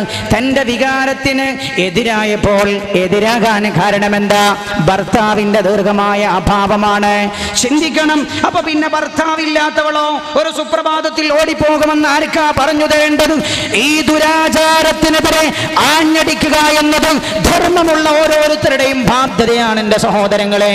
പാവപ്പെട്ടവൻ കുടുങ്ങിപ്പോവുകയാണ്. കല്യാണത്തിന് ശേഷം ചിലപ്പോൾ നാശമുണ്ടാകാൻ കാരണമാകും. എങ്ങനെ കല്യാണത്തിന് ശേഷം നാശമുണ്ടാവുക? ഈ പുരുഷന് കൊടുക്കാനുള്ള പണം ചിലപ്പോൾ ഭാര്യയുടെ പിതാവിന് കൊടുക്കാൻ കഴിഞ്ഞുകൊള്ളണമെന്നില്ല. അപ്പോൾ ഇയാൾ ഭാര്യയെ ഉപദ്രവിക്കും. എന്തിന്? പണം കിട്ടാൻ വേണ്ടി. ചിലപ്പോൾ ഇവൻ അയാളെ കൊന്ന് എന്നും അവളെ കൊന്ന് എന്നും വരാം. ഞാനിത് ഈ ഇബാറത്ത് വായിക്കുമ്പോൾ ഞാൻ ഓർത്തു പോകുന്നത് മലപ്പുറം ജില്ലയിലെ കൊണ്ടോട്ടിക്കടുത്ത് വെള്ളാമ്പുറത്തുണ്ടായ സംഭവമാണ്. വെള്ളവമ്പുറം എന്ന് പറയുന്ന സ്ഥലമുണ്ടവിടെ. കേവലം 3 വയസ്സ് പ്രായമുള്ളൊരു കുഞ്ഞിൻ്റെ ഉമ്മ കിണറ്റിൽ വന്നു. ആളുകളൊക്കെ ഓടിക്കൂടി, എല്ലാവരും എടുത്തുപൊക്കി, കബറടക്കി. പോസ്റ്റ്മോർട്ടം കഴിഞ്ഞു, കബറടക്കി. കിണറ്റിലേക്ക് വീണതായിരുന്നില്ല. പ്രഭാതത്തിൽ ഈ കുട്ടിയെ കിണറിന്റെ വക്കിൽ വെച്ച് ഉമ്മ കുളിപ്പിച്ചു കൊണ്ടിരിക്കുമ്പോൾ ഈ ഭർത്താവിന്റെ പിതാവ് കൊടുക്കാനുള്ള പണവും സ്വർണം ബാക്കിയുള്ളതിന്റെ പേരിൽ, ആ ദേശത്തിന്റെ പേരിൽ ഇവളെ കിണറിലേക്ക് തട്ടിയിട്ടതാണ്. പത്രത്തിൽ നമ്മൾ വായിച്ച വാർത്തയല്ലേ ഇത്? ഞാൻ ഉണ്ടാക്കി പറയുകയില്ല, ഞാനിത് നമ്മൾ ദിനേന വായിച്ചു കൊണ്ടിരിക്കുന്നില്ലേ? ഇതാരും കണ്ടില്ല. കേവലം 3 വയസ്സു പ്രായമുള്ള പിഞ്ചുമോളാണ് പറഞ്ഞത്. അല്ല, ഉപ്പയുടെ പിതാവ് വല്യുപ്പ ഉമ്മയെ കിണറിലേക്ക് ഉന്തിയതാണ്, തള്ളിയതാണ്. സമുദായമേ, ഇതാണോ റസൂലുള്ളാഹി ലോകത്തിന് മാതൃക കാണിച്ച സമുദായം? കുന്തും ഖൈറ ഉമ്മത്തിൻ ഉഖ്രിജത് ലിന്നാസ് തഅ്മുറൂന ബിൽ മഅറൂഫി വതൻഹൗന അനിൽ മുൻകർ. കുന്തും ഖൈറ ഉമ്മ, നിങ്ങൾ ലോകത്ത് ഏറ്റവും ഉത്തമമായ സമുദായമാണ്. തഅ്മുറൂന ബിൽ മഅറൂഫി, എല്ലാ നന്മയും ലോകത്തിന് പഠിപ്പിച്ചു കൊടുക്കേണ്ടവരാണ് നിങ്ങൾ. വതൻഹൗന അനിൽ മുൻകർ, എല്ലാ തിന്മയും ലോകത്ത് നിന്ന് വിരോധിക്കുകയും ചെയ്യേണ്ടവരാണ് നിങ്ങൾ എന്ന് ഹബീബായ നബിയുനാ റസൂലുള്ളാഹി സ്വല്ലല്ലാഹു അലൈഹി വസല്ലം ഞാൻ നിങ്ങളോട് ഓർമ്മപ്പെടുത്തട്ടെ. ഞാൻ ഈ വേദിയിൽ വന്ന് പ്രസംഗിക്കുമ്പോഴും കണ്ണൂർ ജില്ലയിൽ കരഞ്ഞുകൊണ്ടിരിക്കുന്ന ഒരു കുടുംബമല്ല, ഒരുപാട് കുടുംബത്തെ എനിക്കറിയാം. 2 വലിയ മക്കളുള്ള പിതാവ്. എന്തൊക്കെ ഇത് സമൂഹത്തിൽ അനർത്ഥമുണ്ടാക്കിയത്? എന്താ ഇത് സമൂഹത്തിൽ അനർത്ഥമുണ്ടാക്കിയത്? 1, ഈ സ്ത്രീധനവും സാമ്പത്തിക ലാഭേച്ഛ മൂലമുള്ള വിവാഹവും സമൂഹത്തിലുണ്ടാക്കിയ അനർത്ഥം എന്താണെന്നറിയാമോ? കുടുംബങ്ങൾക്കിടയിൽ ശത്രുതയുണ്ടാക്കി. എങ്ങനെ? ആദ്യത്തെ മകളെ കല്യാണം കഴിച്ചപ്പോൾ 10 പവനും 10,000 കൊടുത്തത് അന്ന് അതേ നിലവിലുണ്ടായിരുന്നുള്ളൂ. രണ്ടാമത്തെ വിവാഹം കഴിച്ചപ്പോ 15 കൊല്ലത്തിന് ശേഷമാ 1,25,000 കൊടുത്തപ്പോ ആദ്യത്തെ പുതിയാപ്പിള വരുന്നില്ല വീട്ടിലേക്ക്. ഇല്ലേ?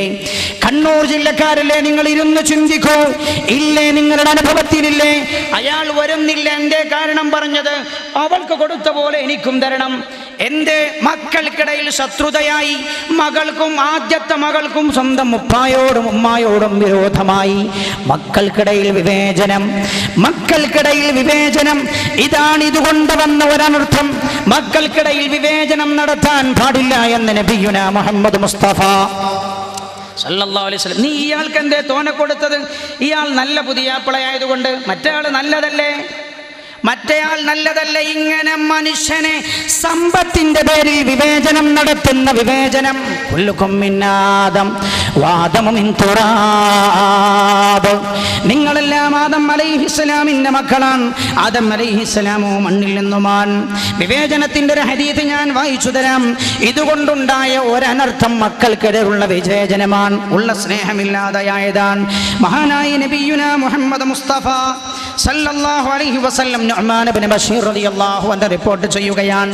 അന്ന അബാഹു, നുഅ്മാൻ ഇബ്നു ബശീർ റിപ്പോർട്ട് ചെയ്യുന്നു, തന്റെ പിതാവ് ബശീർ അബാഹു അതാ ബിഹി റസൂലുള്ളാഹി സല്ലല്ലാഹു അലൈഹി വസല്ലം, നുഅ്മാനെയും കൊണ്ട് റസൂലുള്ളാഹിന്റെ സന്നിധിയിലേക്ക് ചെന്നു. ഫഖാല, എന്നിട്ട് പിതാവ് റസൂലുള്ളാഹിനോട് പറഞ്ഞു, നഹൽതു ഇബ്നി ഹാദാ ഗുലാമാ, ഞാൻ എൻ്റെ ഈ മകനോട് എനിക്ക് വല്ലാത്ത ഇഷ്ടമാണ്. ഞാൻ ഇവന് ഒരു അടിമയെ കൊടുത്തു നബിയേ. ഖാനലി, എനിക്കുണ്ടായിരുന്ന ഏക അടിമയാണ്.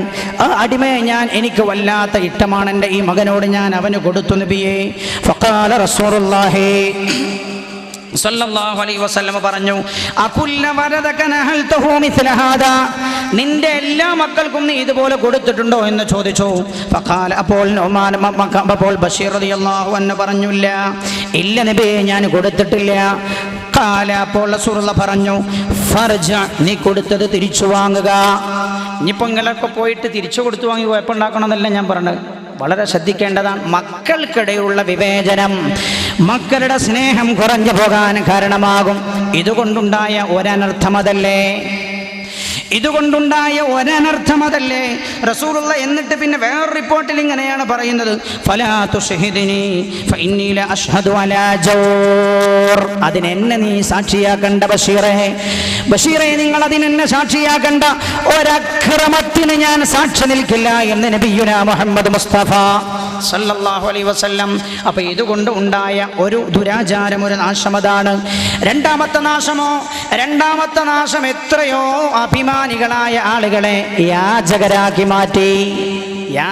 ഈ നാട്ടിൽ യാചകർ, വിദേശത്ത് യാചകർ, എത്രയോ അഭിമാനികളെ ഒരാളെ യാചനയിലേക്ക് തള്ളി മാറ്റുകയില്ലല്ലോ ചെയ്യേണ്ടത്. യാചനയിലുള്ള ആളെ രക്ഷപ്പെടുത്താൻ കഴിയുമോ? അതല്ലേ നമ്മൾ ശ്രമിക്കേണ്ടത്. മഹാനായ നബിയുനാ മുഹമ്മദ് മുസ്തഫ സല്ലല്ലാഹു അലൈഹി വസല്ലം തങ്ങൾ പറയുകയാണ്, ലാ തസാലുൽ മസ്അല ബിഅഹദികും ഹത്താ യൽഖല്ലാഹു തആല വലൈസ ഫീ വജ്ഹിഹി മസ്അതു ലഹമിൻ. ഒരാൾ യാചിച്ചു കൊണ്ടിരിക്കുന്ന സമയമൊക്കെയും ഒരാൾ യാചന തൻ്റെ തൊഴിലായി സ്വീകരിച്ചുകൊണ്ട് നടന്നാൽ, ഒരാൾ യാചിച്ചാൽ പരലോകത്ത് അയാൾ വരുമ്പോൾ അയാളുടെ മുഖത്ത് ഒരു മാംസകഷ്ണ പോലും ബാക്കിയുണ്ടാവുകയില്ലെന്ന് നബിയുനാ മുഹമ്മദ് മുസ്തഫ സല്ലല്ലാഹു അലൈഹി വസല്ലം. ഈ ദുരാചാരം കൊണ്ടുണ്ടായ ഒരു നാശമതല്ലേ. മഹാനായ നബിയുനാ റസൂലുള്ളാഹി ഈ ദുരാചാരം കൊണ്ട് സമൂഹത്തിന് സമ്മാനിക്കാനും കഴിഞ്ഞതെന്താ? കേട്ടോളൂ, വേറെ ഹദീസ് കേട്ടോളൂ. മഹാനായ നബിയുനാ റസൂലുള്ളാഹി സല്ലല്ലാഹു അലൈഹി വസല്ലം തങ്ങൾ പറയുകയാണ്, വഇന്നി ലഉതി റജുല അൽ അതിയ, ഞാൻ ഒരാൾ എൻ്റെ അടുത്ത് വന്ന് ചോദിച്ചാൽ ഞാൻ അയാൾക്ക് കൊടുക്കും. ഫയന്തലിഖു ബിഹാ, ഞാൻ കൊടുത്തതുമായി അയാൾ തിരിച്ചു പോകും. തഹത ഇബ്തിഹി, തൻ്റെ കക്ഷത്തിൽ വെച്ചിട്ട്. വബാഹിയ ഇല്ലന്നാർ, ഞാൻ അയാൾക്ക് കൊടുത്തത് നരകത്തിന്റെ തീക്കണലാണെന്ന് നബിയുനാ മുഹമ്മദ് മുസ്തഫ സല്ലല്ലാഹു അലൈഹി വസല്ലം. വഖാല ലഹു ഉമർ, റസൂലുള്ളാഹി ഇത് പറഞ്ഞപ്പോൾ ഉമർ റളിയല്ലാഹു അൻഹു ചോദിച്ചു, നബിയേ വലിമ തുഅതി യാ റസൂലല്ലാഹ്, നരകത്തിന്റെ തീക്കണലാണെങ്കിൽ പിന്നെ എന്തിനാ നബി അങ്ങത് കൊടുക്കുന്നത്? ഖാല, റസൂലുള്ളാഹി പറഞ്ഞു, മാ ഹുവ നാറുൻ, എന്തിനാ നബിയെ പിന്നെ നിങ്ങൾ നരകത്തിന്റെ തീക്കണൽ എടുത്തു കൊടുക്കുന്നത്?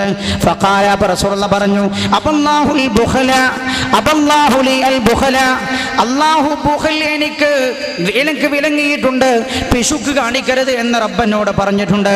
വഅബൗ ഇല്ലാ മസ്അലതി, അവരാണെങ്കിലോ എന്നോട് ചോദിക്കുകയും ചെയ്തു, പിന്നെ ഞാൻ എങ്ങനെ കൊടുക്കാതിരിക്കുമെന്ന് നബിയുനാ റസൂലുള്ളാഹി സല്ലല്ലാഹു അലൈഹി വസല്ലം അല്ലാഹുവിന്റെ ഹബീബ് എന്നിട്ട് പറഞ്ഞു, വമൽ, അപ്പോൾ സ്വഹാബത്ത് ചോദിച്ചു, വമൽ ഖൈനല്ലദി ലാ യംബഗി മാഹുൽ മസ്അല, നബിയെ ഒരാൾക്ക് ചോദിക്കാൻ പാടില്ലാത്ത അവസ്ഥ എപ്പോഴാണെന്ന് ചോദിച്ചപ്പോൾ റസൂലുള്ളാഹി പറഞ്ഞു, ഖാല ഖദറുൻ ലഹു ഖദറുൻ മാ യുഗ്ദീഹി ഔ യഈശു, ഒരാൾക്ക് ഒരു നേരത്തെ ഭക്ഷണം കഴിക്കാൻ അയാളുടെ കയ്യിലുണ്ടോ, എന്നാൽ പിന്നെ അയാൾ അത് കഴിയുന്നത് വരെ ചോദിക്കാൻ പാടില്ല എന്ന് നബിയുനാ മുഹമ്മദ് മുസ്തഫ. ഇത്ര വലിയ ഇസ്ലാം നിരുത്സാഹപ്പെടുത്തിയ യാചന, അതായത് നിർത്തൽ ചെയ്യേണ്ട യാചന സമൂഹത്തിൽ വ്യാപിപ്പിച്ചതിന്റെ കാരണം എന്താ? എന്തെതിർത്താലും നെഞ്ചത്ത് കൈവച്ചൊന്ന് ആലോചിച്ചു നോക്കൂ. ഈ വിവാഹമംഗലങ്ങളിലെ അവർക്ക് വേണ്ടി ചെലവഴിക്കുന്ന സമ്പത്തല്ലേ, അതല്ലേ ഇതൊക്കെ അതിനൊരു കാരണമായിട്ടില്ലേ? ഇനിയോ അടുത്തത് അതിനേക്കാളും ഭീകരമാണ്. എന്താ അതിനേക്കാളും ഭീകരം? ഞാൻ നേരത്തെ സൂചിപ്പിച്ച പോലെ ആളുകളോട് ചോദിക്കാൻ മടിയുള്ളവർ ആകെ ഉള്ള ജീവിതത്തിന്റെ സ്വത്തെടുത്ത് ബാങ്കിൽ കൊണ്ടുപോയി വെക്കുന്നു. എന്നിട്ടോ ജീവിതത്തിൽ ഒരു മകളെ കല്യാണം കഴിക്കുന്നത് വരെ ഒരാളോട് കടം വാങ്ങിയിട്ടില്ല. ജീവിതം നല്ല രീതിയിൽ ചെറിയ ശമ്പളമുണ്ട്, അത് മാസാമാസം അങ്ങനെ ഒത്തു ജീവിച്ചു പോകുന്നു നല്ല രീതിയിൽ. ആദ്യത്തെ മകളെ കല്യാണം കഴിക്കുന്നതോടുകൂടെ അന്ന് വരെ ഒരാളോട് റുപ്പിക കടം പോലും വാങ്ങിയിട്ടില്ലാത്ത ആൾ പിന്നെ മാസാമാസം പലിശയടക്കുകയാണ്. ആകുലിർ റിബാ വമുകിലുഹു വശാഹിദുഹു വകാതിബുഹു വശാഹിദു കുല്ലുഹും ഫിന്നാർ. ആകിലുർ റിബാ, പലിശ തിന്നുന്നയാൾ, വമുകിലുഹു, പലിശ തീറ്റിക്കുന്നയാൾ, വാങ്ങുന്നയാളും കൊടുക്കുന്നയാളും, വകാതിബുഹു, പലിശക്ക് വേണ്ടി എഴുതുന്നയാളും, വശാഹിദുഹു, പലിശക്ക് വേണ്ടി സാക്ഷി നിൽക്കുന്നയാളും, കുല്ലുഹും ഫിന്നാർ, എല്ലാവരും നരകത്തിലാണെന്ന് നബിയുനാ മുഹമ്മദ് മുസ്തഫ. ഇതുകൊണ്ട് നമ്മുടെ നാട്ടിലുണ്ടായ മൂന്നാമത്തെ ദുരന്തം എന്താണെന്നറിയുമോ? ഒരു റുപ്പിക പോലും പലിശ വാങ്ങാത്ത പേടിച്ചു തന്ന എത്രയോ ആളുകൾ പലിശയുടെ നീരാളിപ്പിടുത്തത്തിലേക്ക് വീണുപോയില്ലേ? എന്തേ കാരണം? അതിനൊരു കാരണമായി ഇത് ഭവിച്ചിട്ടില്ലേ? അതുകൊണ്ട് തന്നെ ഈ ദുരാചാരത്തിനെതിരെ സമൂഹത്തിൽ ആഞ്ഞടിക്കേണ്ടത് അല്ലാഹുവിന്റെ ഹബീബിന്റെ ഉമ്മത്തായ നമ്മുടെ ദൗത്യമാണ്. മഹാന്മാരായ സ്വഹാബത്ത് ചെയ്ത പോലെ സയ്യിദുനാ ഉമർ ഇബ്നുൽ ഖത്താബ് റളിയല്ലാഹു അൻഹു ദർദ് ലിസാന ഉമർ ഹഖ ഇസ്ലാമസ്ത ദർദസ്ത ഉമർ സൈഫ ഇസ്ലാമസ്ത. ഉമറിന്റെ നാവിൽ ഇസ്ലാമിന്റെ പല സത്യങ്ങളും അല്ലാഹു ഒളിവാക്കിയിട്ടുണ്ട്. ഉമറിന്റെ കയ്യിൽ ഇസ്ലാമിന്റെ വാളുണ്ട്. ഇത് പുകൾ കൊണ്ട സയ്യിദുനാ ഉമർ റളിയല്ലാഹു അൻഹു അല്ലേ അന്ന് വരെ ഈജിപ്തിലെ നൈൽ നദിയിൽ ഉണ്ടായിരുന്ന ഒരു ദുരാചാരം, ഒരു അന്ധവിശ്വാസം, ആ അന്ധവിശ്വാസത്തിനെതിരെ കൊടുവാള് പോലെ ആഞ്ഞടിച്ചത് സയ്യിദുനാ ഉമർ റളിയല്ലാഹു അൻഹു ആയിരുന്നു. നൈൽ നദിക്കൊരു സ്വഭാവം ഉണ്ടായിരുന്നു. എല്ലാ കൊല്ലവും നൈൽ നദി വെള്ളം പൊങ്ങി വരും, ആളുകൾക്ക് ഉപദ്രവമാകും, വെള്ളപ്പൊക്കമുണ്ടാകും, ഒരുപാട് നാശനഷ്ടമുണ്ടാകും. അത് ഈജിപ്തുകാർ ചെയ്തിരുന്ന പണി ഒരു പെൺകുട്ടിയെ ബലിയായി നൈൽ നദിക്ക് നൽകലായിരുന്നു. ഉമർ റളിയല്ലാഹു അൻഹു കടന്നു വന്നു, ഈ ദുരാചാരത്തിനെതിരെ ആഞ്ഞടിച്ചു, ഈജിപ്തിന്റെ മണ്ണ് പിടിച്ചെടുത്തു. ഉമർ റളിയല്ലാഹു അൻഹു കത്തെഴുതി നൈൽ നദിയോട്, അടങ്ങണം, റബ്ബിന്റെ കൽപ്പന പ്രകാരം ഒഴുകണം, ഞാനും നീയും അല്ലാഹുവിന്റെ അടിമയാണെന്ന് പറഞ്ഞു. ആ ദുരാചാരം ഇല്ലാതെയാക്കിയത് സയ്യിദുനാ ഉമർ ഇബ്നുൽ ഖത്താബ് റളിയല്ലാഹു അൻഹു. മനുഷ്യരെ വലിഞ്ഞു മുറുക്കിയിരുന്ന ഒരുപാട് ദുരാചാരങ്ങൾ അല്ലാഹുവിന്റെ ഹബീബ് പറഞ്ഞല്ലോ. ഹജ്ജത്തുൽ വദാഇന്റെ ദിവസമല്ലേ അവസാനത്തെ പ്രവാചകന്റെ ഹജ്ജ്, ജീവിതത്തിൽ റസൂലുള്ളാഹിന്റെ ആദ്യത്തെ ഹജ്ജും അത് തന്നെയായിരുന്നു. അല്ലാഹുവിന്റെ ഹബീബ് പറഞ്ഞു അവസാനം, അതായത് ജബലുർ റഹ്മയുടെ താഴ്വാരത്ത് വെച്ചുകൊണ്ട് പറഞ്ഞു, ജാഹിലിയ്യ ജാഹിലിയ്യ കാലഘട്ടത്തിലെ മുഴുവൻ ദുരാചാരങ്ങളും ഞാനിതാ എൻ്റെ കാലിനടിയിൽ ഞാൻ ചവിട്ടി താഴ്ത്തുന്നുവെന്ന് പറഞ്ഞ് അറഫ മൈതാനിയിൽ തൻ്റെ കാലുകൊണ്ട് അറഫ മൈതാനിയുടെ മുകളിലേക്ക് ആഞ്ഞു ചവിട്ടിയത് ലോകത്തിന്റെ ഗുരുവായിരുന്നു. ആ നബിയുടെ ഉമ്മത്തല്ലേ നാം? നമുക്ക് ദൗത്യമില്ലേ കരയുന്ന കുടുംബത്തെ രക്ഷപ്പെടുത്താൻ, കരയുന്ന പെൺകുട്ടികളുടെ കണ്ണുനീർപ്പാൻ?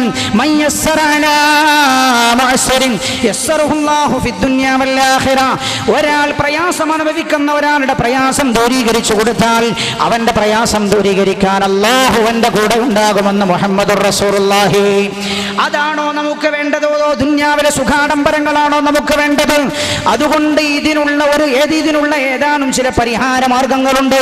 അതും കൂടെ ഓരോരോ വാക്കിലായി ഞാൻ പറഞ്ഞ് അവസാനിപ്പിക്കുകയാണ്. നമ്മുടെ വേദി സമയം അവസാനിക്കാൻ പോവുകയാണ്. അല്ലാഹു സുബ്ഹാനഹു വ തആല ദുആക്ക് ഉത്തരമുള്ള സദസ്സായി നമ്മുടെ സദസ്സ് അല്ലാഹു ഖബൂൽ ചെയ്യുമാറാകട്ടെ. മഹാനായ പ്രവാചകന്റെ അനുചരന്മാരായ നമ്മൾ ചെയ്യേണ്ടത് എന്താ? ഒന്നാമതായി ചെയ്യേണ്ടത്, പണക്കാർക്ക് ഈ വിഷയത്തിൽ ചില ദൗത്യമുണ്ട്. പണക്കാർ ശ്രദ്ധിച്ചോളോ, പണക്കാർക്കാണ് വിഷയത്തിൽ ഒന്നാമത്തെ ദൗത്യമുള്ളത്. ഇത് ഞാൻ പറയുകയല്ല, അള്ളാന്റെ ഹബീബിലൂടെ അള്ളാഹു പഠിപ്പിച്ച ദീൻ പറയുകയാണ്. അള്ളാഹു പണക്കാർക്ക് പണം തന്നത് തന്റെ മക്കളുടെ കഴുത്തിൽ 100 പവനും 200 പവനും ചാർത്തിയിട്ട് വിവാഹത്തിന്റെ തലേ ദിവസം തലക്ക് ലൈസൻസ് ഇല്ലാത്തവരെ കൊണ്ടുവന്നുകൊണ്ട് കള്ള് കുടിപ്പിച്ച് പേക്കൂത്തുകൾ കാണിച്ചിട്ട് വിവാഹത്തിന്റെ ദിവസം 1000ങ്ങളുടെയും 10000ങ്ങളുടെയും പടക്കം പൊട്ടിച്ചിട്ട് പുതുമാരനെയും പുതിയാപ്പിളയും എയർപ്ലെയിൻ ഉണ്ടാക്കിയിട്ട് അതിൽ കൊണ്ടുപോയി നടത്തുന്ന തമ്മാടിത്തരത്തിനല്ല അള്ളാഹു പണം തന്നത്. ഒരാളുടെ 2 പാദങ്ങളും ഖിയാമത്ത് നാളിൽ ഒരടി പോലും മുന്നോട്ട് വെക്കാനും കഴിയില്ല.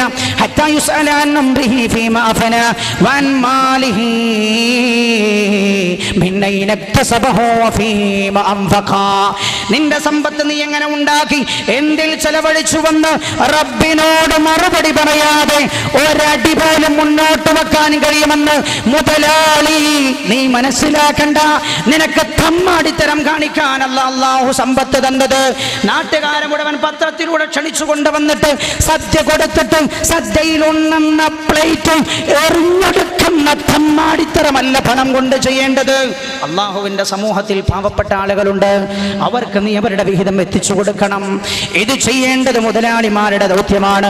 അവർ ചെയ്യേണ്ട ഒരു കാര്യം എന്താണെന്നറിയോ? തൻ്റെ മകൾക്ക്, നിങ്ങളുടെ കയ്യിൽ പണമില്ലേ? പണമുള്ളവൻ എന്തിനാ പിന്നെ പണമുള്ളവനെ തേടി നടക്കുന്നത്? പണമുള്ളവൻ പണമില്ലാത്ത ഒരു കുടുംബത്തിൽ നിന്ന് കല്യാണം കഴിക്കൂ. പണമുള്ള ആളാണോ നീ? നിന്റെ മകനോട് പണമില്ലാത്തൊരു കുടുംബത്തിൽ നിന്ന്, ദരിദ്രമായൊരു കുടുംബത്തിൽ നിന്ന് നിന്റെ മകനോട് നീ കല്യാണം കഴിപ്പിച്ചോളോ. എന്നാൽ നിനക്ക് ലഭിക്കാൻ പോകുന്നത് എന്താണെന്നറിയുമോ?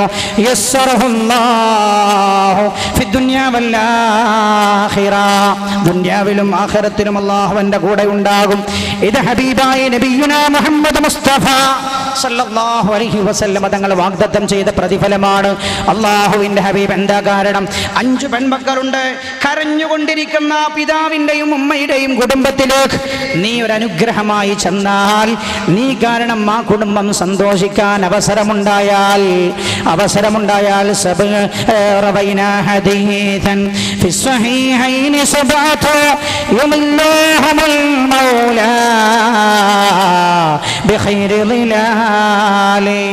ആർക്കും അല്ലാഹുവിന്റെ തണലില്ലാതെ മറ്റൊരു തണലുമില്ലാത്ത ആ ഘട്ടത്തിൽ റബ്ബിനെ ആ തണലേക്ക് വിളിച്ചു കൊണ്ടുപോകും. അല്ലാഹു നിനക്ക് ആ ദിവസത്തിൽ നിന്റെ പ്രയാസങ്ങൾ അകറ്റിത്തരാനുണ്ടാകും. അല്ലാഹു സുബ്ഹാനഹു വ തആല തൗഫീഖ് നൽകുമാറാകട്ടെ. ഇനി നിന്റെ മകൾ, നീ ധനികനാണ്, നിന്റെ മകളെയാണ് കല്യാണം കഴിക്കുന്നത് എങ്കിൽ നിന്റെ കയ്യിൽ തന്നെ പൈസ ഇഷ്ടം പോലെ ഇല്ലേ? പിന്നെ എന്തിനാ ആരാന്റെ പണം മോഹിക്കുന്നത്? നീ ഒരു പാവം കുടുംബത്തിൽ നിന്നൊരു ചെറുപ്പക്കാരനെ നിന്റെ മകൾക്ക് നീ വരനായി തെരഞ്ഞെടുത്തോളോ. എന്നാൽ നിന്റെ വീട്ടിലേക്ക് സൗഭാഗ്യം കടന്നു വരും. ഇത് ധനികന്മാർ സമൂഹത്തിൽ ഇന്ന് നടന്നുകൊണ്ടിരിക്കുന്ന ഈ രീതിയിലുള്ള ശാപമായ സാമ്പത്തികമായ ലാഭേച്ഛയിലെ വിവാഹങ്ങൾക്കുള്ള ഒരു പരിഹാരമാണ്. പാവങ്ങളെ രക്ഷപ്പെടുത്താനുള്ള ഒരു വഴിയാണ്. പിന്നെ ചെയ്യാൻ പറ്റുന്ന മറ്റൊന്നെന്താണ്? നമ്മൾ പെൺകുട്ടികളുള്ളവരുടെ മക്കളെ സഹായിക്കേണ്ടതിന് പകരം വിവാഹം കഴിക്കാൻ ആഗ്രഹിക്കുന്ന ചെറുപ്പക്കാർ പറയാറുള്ളത്, വിവാഹം വിവാഹം കഴിക്കാൻ എൻ്റെ കയ്യിലൊന്നുമില്ല എന്നാണല്ലോ. അവർക്ക് മഹറും വസ്ത്രവും വാങ്ങാനുള്ള പണം കൊടുക്കുക, അതിനുള്ള സംവിധാനം ഉണ്ടാവുക. അങ്ങനെ റസൂലുള്ളാഹി ചെയ്തിട്ടുണ്ട് സല്ലല്ലാഹു അലൈഹി വസല്ലം. മഹാനായ സഅദുസ് സലമി റളിയല്ലാഹു അൻഹുവിനെ കേട്ടിട്ടില്ലേ നിങ്ങൾ? ആരാണ് സഅദുസ് സലമി റളിയല്ലാഹു അൻഹു? കറുത്ത് കരിക്കട്ട പോലെ കറുത്ത വിരൂപിയായിരുന്നു സഅദ്. സഅദിന് വല്ലാത്ത മോഹം, ഒരു കല്യാണം കഴിക്കണം, ഒരു വിവാഹം കഴിക്കണമെന്ന് അതിയായ ആഗ്രഹം. പക്ഷെ ആരും വിവാഹം കഴിച്ചു കൊടുക്കാൻ തയ്യാറില്ല. കാരണം എന്താ? കാരണം സഅദ് വിരൂപിയാണെന്ന് മാത്രമല്ല, കറുത്ത് കരിക്കട്ട പോലെ കറുത്തയാളാണ് സഅദ്. അതുമാത്രമല്ല, പച്ചപ്പാവം ദരിദ്രനുമാണ് സഅദ്. ആര് വിവാഹം ചെയ്തു കൊടുക്കാനാ? അള്ളാഹുവിൻ്റെ ഹബീബിൻ്റെ നിങ്ങൾ ആലോചിച്ചു നോക്കണം. ഒരു മനുഷ്യൻ തൻ്റെ ആഗ്രഹം മറ്റൊരാളോട് തുറന്നു പറയണമെങ്കിൽ അത് എവിടെ എത്തണം? വിവാഹത്തിൻ്റെ ആഗ്രഹം. അള്ളാഹുവിൻ്റെ ഹബീബ് നബിയുനാ മുഹമ്മദ് മുസ്തഫ സല്ലല്ലാഹു അലൈഹി വസല്ലം തങ്ങളുടെ സന്നിധിയിൽ ചെന്നിട്ട് സഅദ് പറഞ്ഞു, ആർക്കും കാണാൻ ആർക്കും വേണ്ടാത്ത സഅദ്, എന്നാൽ റസൂലുള്ളാഹിക്ക് സഅദിനെ വേണം സല്ലല്ലാഹു അലൈഹി വസല്ലം. ആർക്കും സഅദിനെ വേണ്ട, ആരും സഅദിനെ വിവാഹം ചെയ്തു കൊടുക്കാനും തയ്യാറില്ല. ആ സഅദിനെ വേണ്ട ഒരാളുണ്ട്. അതാരാ? ലോകൈക ഗുരു മുഹമ്മദുർ റസൂലുള്ളാഹി സല്ലല്ലാഹു അലൈഹി വസല്ലം. സഅദ് റസൂലുള്ളാഹിന്റെ അടുത്ത് ചെന്നു. റസൂലുള്ളാഹിനോട് പറഞ്ഞു, നബിയേ, എൻ്റെ ഹബീബേ, എൻ്റെ ഉപ്പയേക്കാൾ ഞാൻ സ്നേഹിക്കുന്ന നബിയേ, എൻ്റെ ഉമ്മയേക്കാൾ ഞാൻ സ്നേഹിക്കുന്ന നബിയേ, എൻ്റെ മനസ്സിൽ ഒരുപാട് കാലമായി ഞാൻ ഒരാഗ്രഹം കൊണ്ട് നടക്കുന്നു. ഞാനതെങ്ങനെ അങ്ങയോട് പറയണമെന്ന് എനിക്കറിയില്ല നബിയേ. കുറേ തവണ പറയണമെന്ന് കരുതി പറയാൻ എനിക്ക് തോന്നിയില്ല. പക്ഷേ എൻ്റെ ആഗ്രഹം അതിയായി വർദ്ധിച്ചു വരുന്നു നബിയെ, പറയാതിരിക്കാൻ നിർവാഹമില്ല. യാ റസൂലല്ലാഹ്, കറുത്തവനായ വിരൂപിയായ പണമില്ലാത്ത മഹർ കൊടുക്കാൻ പോലും ഒന്നുമില്ലാത്ത എനിക്കൊരാഗ്രഹമുണ്ട് നബിയേ. ഒരു വിവാഹം കഴിക്കണമെന്നാണ് എൻ്റെ ആഗ്രഹം. അള്ളാഹുവിൻ്റെ ഹബീബിൻ്റെ മുമ്പിൽ ഒരു പെൺകുട്ടിയുടെ കൂടെ തനിക്ക് കടന്നുറങ്ങാൻ ആഗ്രഹമുണ്ട് യാ റസൂലല്ലാഹ് എന്ന് സഅദ് അള്ളാഹുവിൻ്റെ ഹബീബിൻ്റെ മുമ്പിൽ പറയുകയാണ്. സഅദുസ് സലമി റസൂലുള്ളാഹി അംഗീകരിച്ചു സല്ലല്ലാഹു അലൈഹി വസല്ലം. ഒരു വിഷയത്തിലും പരിഹാരമില്ലാത്തവൻ്റെ വിഷയമാണല്ലോ മുഹമ്മദ് മുസ്തഫ സല്ലല്ലാഹു അലൈഹി വസല്ലം. ഏത് പ്രയാസപ്പെട്ടവൻ തൻ്റെ അടുത്ത് വന്നാലും അതിന് പരിഹാരമുണ്ടാകുമല്ലോ. മുഹമ്മദുർ റസൂലുള്ളാഹി യതീമുൻ കമഅവാ സഈഫുൻ കമൽജാ യതീമുൻ കമഅവാ സഈഫുൻ കമൽജാ. ഏത് പാവപ്പെട്ടവൻ്റെയും അത്താണിയായിരുന്നു മുഹമ്മദ് മുസ്തഫ സല്ലല്ലാഹു അലൈഹി വസല്ലം. സഅദിന്റെ ഈ വിഷമം കണ്ട റസൂലുള്ളാഹി പറഞ്ഞു, സഅദേ, നിങ്ങൾ വഹബിന്റെ മകളുണ്ട്, വഹബിന്റെ അടുത്ത് പോയിട്ട് വഹബിനോട് നിങ്ങളുടെ മകളെ എനിക്ക് വിവാഹം ചെയ്തു തരണമെന്ന് പറയുക സഅദേ എന്ന് ഹബീബായ റസൂലുള്ളാഹി സല്ലല്ലാഹു അലൈഹി വസല്ലം. സഅദാകെ നെട്ടിത്തെറിച്ചു പോയി. സഅദ് ചോദിച്ചു, നബിയേ, വഹബ് ഈ നാട്ടിലെ ധനാഢ്യനല്ലയോ, പൗരപ്രമാണിയല്ലയോ നബിയേ? ഞാൻ അത്രയൊന്നും ആഗ്രഹിച്ചിട്ടില്ല യാ റസൂലല്ലാഹ്. ഞാനൊരു വിരൂപിയാണ്, ഞാൻ കാണാൻ കൊല്ലാത്തവനാണ്, അതിനപ്പുറം 5 കാശും എൻ്റെ കയ്യിലില്ല താനും. നബിയെ, ഒരു പെൺകുട്ടിയുടെ കൂടെ കിടക്കാനുള്ള ഒരു ആഗ്രഹമാണ്, അത് അള്ളാഹു ഹലാലാക്കി തന്നതാകണമെന്ന ആഗ്രഹം. അത്രയൊന്നും ഞാൻ ആഗ്രഹിച്ചില്ല. റസൂലുള്ളാഹി പറഞ്ഞു, സഅദേ, നിങ്ങൾ പോകോ, നിങ്ങൾ പോയിട്ട് വഹബിനോട് ഞാൻ പറഞ്ഞയച്ചതാണെന്ന് പറ, മകളുടെ കല്യാണം കഴിച്ചു തരാൻ പറ. അങ്ങനെ അതാ സഅദ് പോവുകയാണ്. സഅദ് വഹബിന്റെ വീട്ടിന്റെ മുറ്റത്തെത്തി. സഅദ് വഹബിനെ വിളിച്ചിട്ട് അപ്പൊ വഹബ് പുറത്തേക്ക് വന്നു. വഹബിന്റെ മകളുണ്ട് വീടിന്റെ മേൽക്കൂരയിൽ. സഅദ് വരുന്നത് കാണുന്നുണ്ട്. മകൾക്കറിയാം, റസൂലുള്ളാഹി പറഞ്ഞ് സഅദിന്റെ മകൾ, വഹബിന്റെ മകൾ വീടിന്റെ മുകളിൽ നിന്നിവർ തമ്മിലുള്ള സംഭാഷണം കേൾക്കുന്നുണ്ട്. വഹബ് വന്ന് സഅദ് വഹബിനോട് പറഞ്ഞു, വഹബേ, അസ്സലാമു അലൈക്കും, എന്നെ റസൂലുള്ളാഹി പറഞ്ഞയച്ചതാ. വഹബ് ചോദിച്ചു, എന്തിനാ വന്നത്? അപ്പൊ പറഞ്ഞു, എനിക്കൊരു കാര്യം പറയാൻ, ഞാനത് അങ്ങയോട് പറയണമെന്ന് എനിക്ക് തോന്നുന്നില്ല, പക്ഷെ റസൂലുള്ളാഹി പറഞ്ഞത് കൊണ്ട് നടപ്പിൽ വരുമെന്ന് കരുതി ഞാനും പറയുകയാണ്. വഹബ് ചോദിച്ചു, എന്താണ്? വഹബിന്റെ മുമ്പിൽ സഅദുസ് സലമി പ്രയാസപ്പെട്ടുകൊണ്ട് പറഞ്ഞു, പ്രയാസമില്ല, റസൂലുള്ളാഹി പറഞ്ഞതായതുകൊണ്ട് പറഞ്ഞു. അയാൾ പറഞ്ഞു വഹബിനോട്, വഹബേ, എന്നെ റസൂലുള്ളാഹി പറഞ്ഞയച്ചതാണ് അങ്ങയുടെ അടുത്തേക്ക്, എനിക്ക് വിവാഹം കഴിക്കണമെന്നൊരാഗ്രഹമുണ്ട്. ഞാൻ വിരൂപിയാണ്, കറുത്തവനാണ്, ആരും എനിക്ക് വിവാഹം ചെയ്തു തരുന്നില്ല, എൻ്റെ അടുത്ത് പണം ഇല്ലതാനും കൂടുതൽ മഹർ കൊടുത്ത് വിവാഹം കഴിക്കാൻ. ഇത് ഞാൻ റസൂലുള്ളാഹിനോട് പറഞ്ഞപ്പോ വഹബിനോട് പറ, വഹബിന്റെ സുന്ദരിയായ മകളെ വഹബ് നിനക്ക് വിവാഹം ചെയ്തു തരുമെന്ന് ഹബീബായ റസൂലുള്ളാഹി പറഞ്ഞു സല്ലല്ലാഹു അലൈഹി വസല്ലം. അല്ലാഹുവിന്റെ ഹബീബിന്റെ ദൂതനായ സഅദ് ഇത് പറഞ്ഞപ്പോൾ വഹബിന്റെ മുഖമാകെ വിവരണനായി. വഹബ് പറഞ്ഞു, സഅദേ, വിരൂപിയായി നിനക്ക് ഞാൻ എൻ്റെ സുന്ദരിയായ മകളെ വിവാഹം ചെയ്തു തരികയോ? അത് നടക്കാൻ പോകുന്നില്ല. ഞാൻ അവിടെ വന്ന റസൂലുള്ളാഹിനോട് പറഞ്ഞോളാം, സഅദേ, അത് നടക്കുന്ന പ്രശ്നമില്ല. നീ വിരൂപിയാണ്, അതിനപ്പുറം നീ പാവപ്പെട്ടവനും ദരിദ്രനുമാണ്, അത് നടക്കാൻ പോകുന്നില്ല. ഈ സംഭാഷണം വീടിന്റെ മുകളിൽ നിന്ന് കേട്ട മകളതാ ഇറങ്ങി വരികയാണ്. മകൾ ഇറങ്ങി വന്നുകൊണ്ട് വഹബിനോട് പറഞ്ഞു, പിതാവിനോട്, ഈ അബത്താ, എന്റെ പ്രിയപ്പെട്ട പിതാവേ, സഅദിനോട് ഇത് നടക്കില്ലെന്ന് പറഞ്ഞപ്പോൾ സഅദ് വീട്ടിൽ നിന്ന് ഇറങ്ങി നടക്കുകയാണ്. എങ്ങോട്ട്? ഇലാ ഹദ്റത്തിൻ നബിയിൽ മുസ്തഫ മുഹമ്മദിൻ സ്വല്ലല്ലാഹു അലൈഹി വസല്ലം റസൂലുള്ളാഹിന്റെ അടുത്തേക്ക് നടക്കുകയാണ്. അപ്പോഴാണ് പെൺകുട്ടി മേലെ നിന്ന് ഇറങ്ങി വന്നത്. ഇറങ്ങി വന്നിട്ട് ഉപ്പയോട് പറഞ്ഞു, പിതാവേ, സഅദിനെ വിളിക്കൂ. പിതാവേ, സഅദിനെ മടക്കി പറഞ്ഞേക്കാൻ പാടില്ല. റസൂലുള്ളാഹി അയച്ചതാണ് സഅദിനെ, റസൂലുള്ളാഹി അയച്ചയാളെയാണ് എനിക്കിഷ്ടം. പെൺകുട്ടികളെ, സഹോദരിമാരെ ശ്രദ്ധിച്ചോളൂ, റസൂലുള്ളാഹി അയച്ചയാളെയാണ് എനിക്കിഷ്ടമെന്ന് ഈ പെൺകുട്ടി പറയുകയാണ്. റസൂലുള്ളാഹി ഇഷ്ടപ്പെട്ടതാരെയാ? അഹബ്ബൽ മസാകീൻ, പാവപ്പെട്ടവരെ ഇഷ്ടപ്പെട്ടയാളാണ് നബിയുനാ മുഹമ്മദ് മുസ്തഫ സല്ലല്ലാഹു അലൈഹി വസല്ലം. ധനികരായ ആളുകളുടെ പെൺമക്കൾ തയ്യാറാവേണ്ടതാണ് ഈ വിഷയത്തിന്.